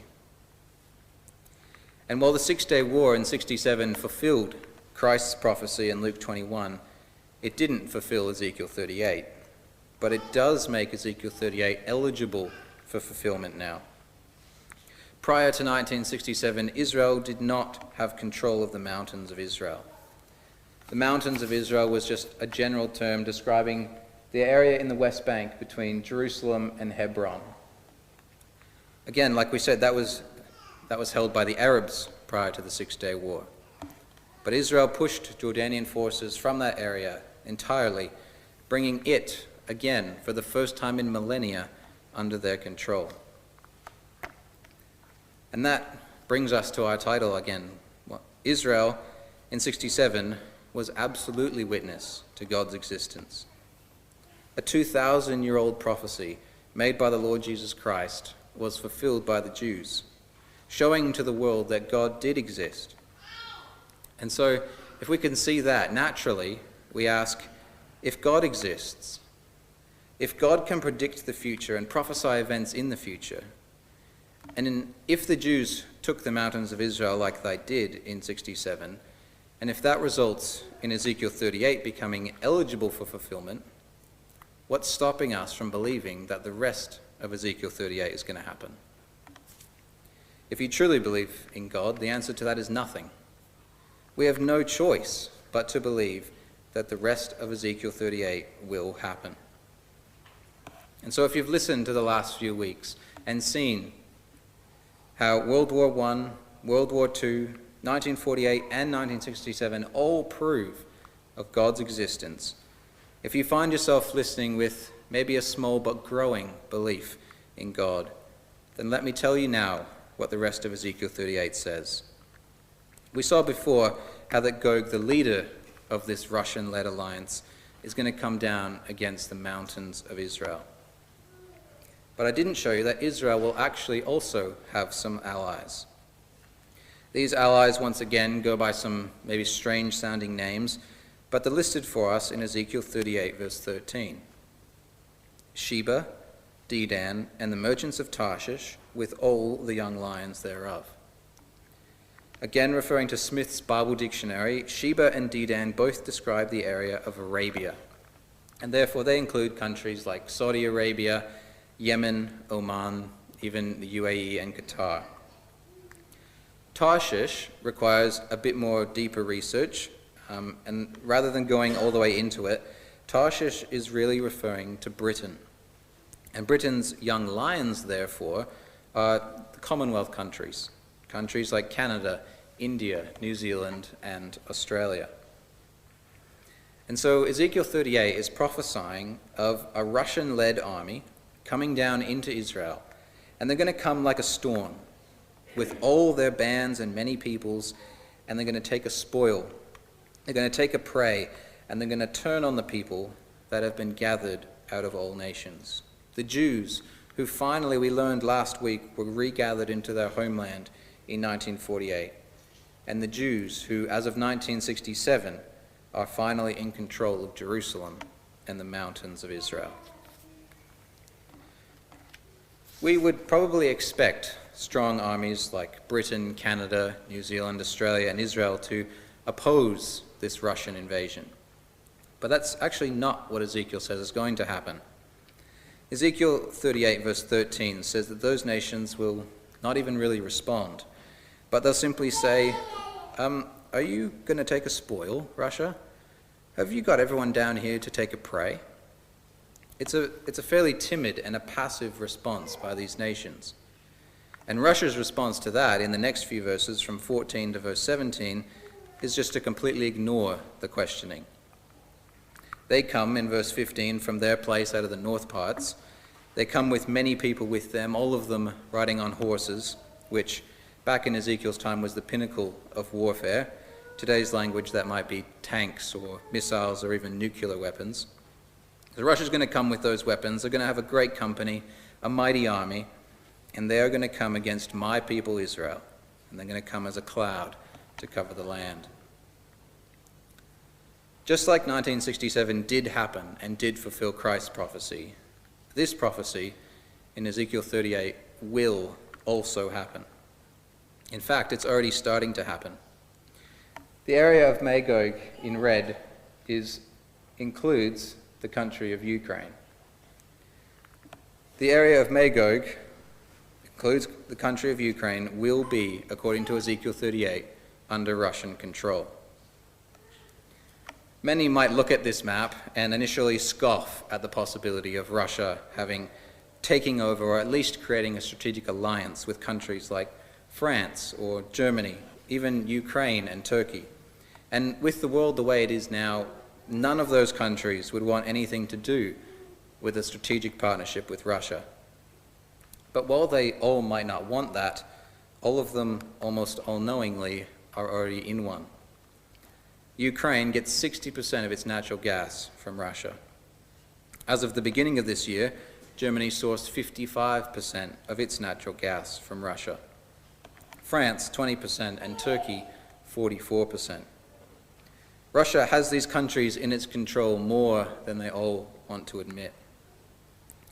And I've got a 3-minute video now, which I found last week. It's a snippet of an interview between Piers Morgan and Dr. Jordan Peterson. Admittedly, both with very right-wing views, but this discourse has very little to do with the political stance. Dr. Peterson is just discussing the conflict between Russia and Ukraine and where he thinks it's heading. And so have a listen and just compare with what he says with what we've seen in Ezekiel 38 will happen. How does this war end, do you think?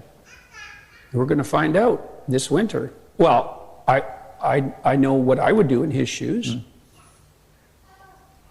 I'd wait till the first cold snap and shut off the taps. Right. Well, because of course he's going to do that. He's got the control over the energy. Of course he's going to do that. He's already warned the West with his insistence that maintenance problems were necessary and the pipelines had to be shut down. Do you think he will use a nuclear weapon? If necessary, he'll use a tactical battlefield weapon. Even if it starts World War III? It won't, probably. Why? Because we wouldn't respond? What's in it for us? If you let him do it and get away with it, where does that end? Then you are into a Hitler analogy. Look, you can get yourself in a situation, no problem, where there's no good outcome. We're trying to do that right now on every front we can possibly imagine. We can easily get ourselves in a situation where it's hell this way and hell that way. That's highly probable. Well, should the Ukrainians give the Russians anything? When I was over there recently interviewing President Zelensky, what I was struck by was everybody I met in Kyiv, the capital city, were utterly resolute. Don't give them an inch of our land. Yeah, well, I can't speak to that because I don't know what the preconditions for peace might be. But I do know that naive notions that the Russians are going to lose somehow, or that we're going to win, I just don't understand. I don't understand that. Well, what do you mean we're going to win? What are we going to win here exactly? Well, I guess a victory would be that the Russians retreated from Ukraine. With Ukraine in ruins. Right. Well, okay, fine, that's a hell of a victory. Like, I think Putin could manage that because I think he could tell his people, and I think they might buy it. It's like, we accomplished our objective. We devastated Ukraine and we kept it out of the hands of the West. And that's not great.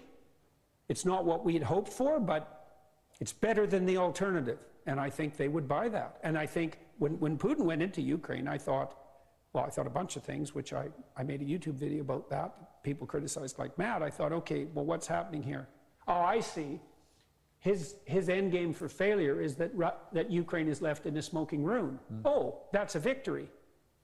So then he can lose. with impunity. Right. So how can we win? We can't win against Vladimir Putin anyways, because you cannot win against someone you cannot say no to. Period. And we can't say no to Putin because we sold our soul for his oil and gas. And we did that to elevate our moral stature in relationship to saving the planet. And so here we are, facing a very dire winter, hoisted on the petard of our own foolishness and moral presumption. We're saving the planet. We'll see. I don't think so. Jordan Peterson is not a prophet. He doesn't know the future like the God of heaven knows the future. He is a religious person, but I'd be shocked if he knew the detail of Ezekiel 38 like we've explained tonight. And yet, Dr. Peterson comes to a relatively similar conclusion. This prophecy is not as far-fetched as it may initially seem, and it is going to happen very soon. Jesus continues in Luke 21, right after he prophesied that the times of the Gentiles would be fulfilled, and he says, there's going to be signs in the sun and in the moon and in the stars, and on the earth there's going to be distress of nations with perplexity, the seas and the waves roaring, men's hearts failing them for fear and for looking after those things which are coming on the earth, for the powers of heaven shall be shaken. Distress, perplexity, and fear.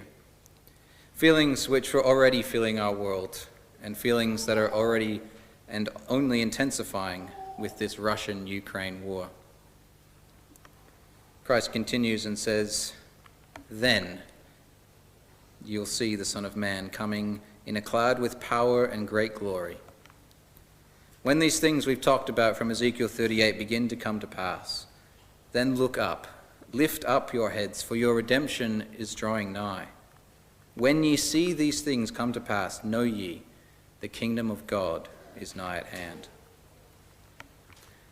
When Russia comes down to attack Israel, Jesus will return to the earth, and he's going to set up that kingdom of God on earth, using Jerusalem, God's special city, as the capital of his worldwide kingdom. And if you accept this as the truth and as your hope, then Jesus will accept you and give you eternal life, allowing you to live in that kingdom of God forever with him. If you choose to reject this hope, brush it aside as a religious fantasy, Christ will do the same to you when he returns. And so I sincerely hope that all of you that hear this are motivated to truly consider the truth of the Bible. Hopefully you've seen Israel as God's witness in World War I, World War II, 1948 and 1967, because God absolutely exists. If you truly want to find out the truth of the Bible, feel free to get in contact with us. We'd be more than happy to help. But for tonight, I'll leave you with this short but important instruction from our Lord Jesus Christ. He says that he that believeth and is baptized will be saved. Saved from distress, saved from perplexity, from fear, from the Russian-led alliance, and ultimately saved from death. Even so come, Lord Jesus.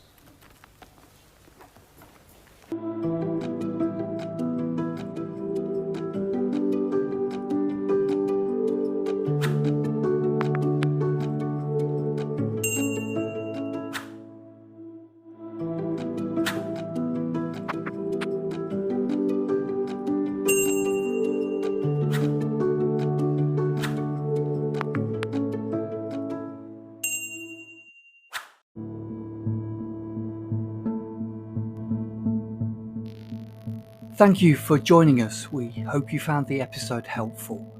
Don't forget, most of these episodes are also available as videos on our video channel, cdvideo.org.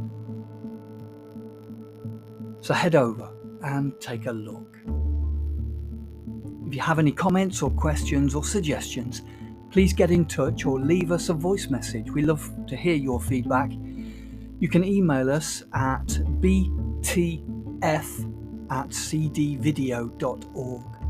If you enjoyed the episode, then please share it with others. Until next time, may God bless you in your studies and your walk towards God's kingdom. Amen.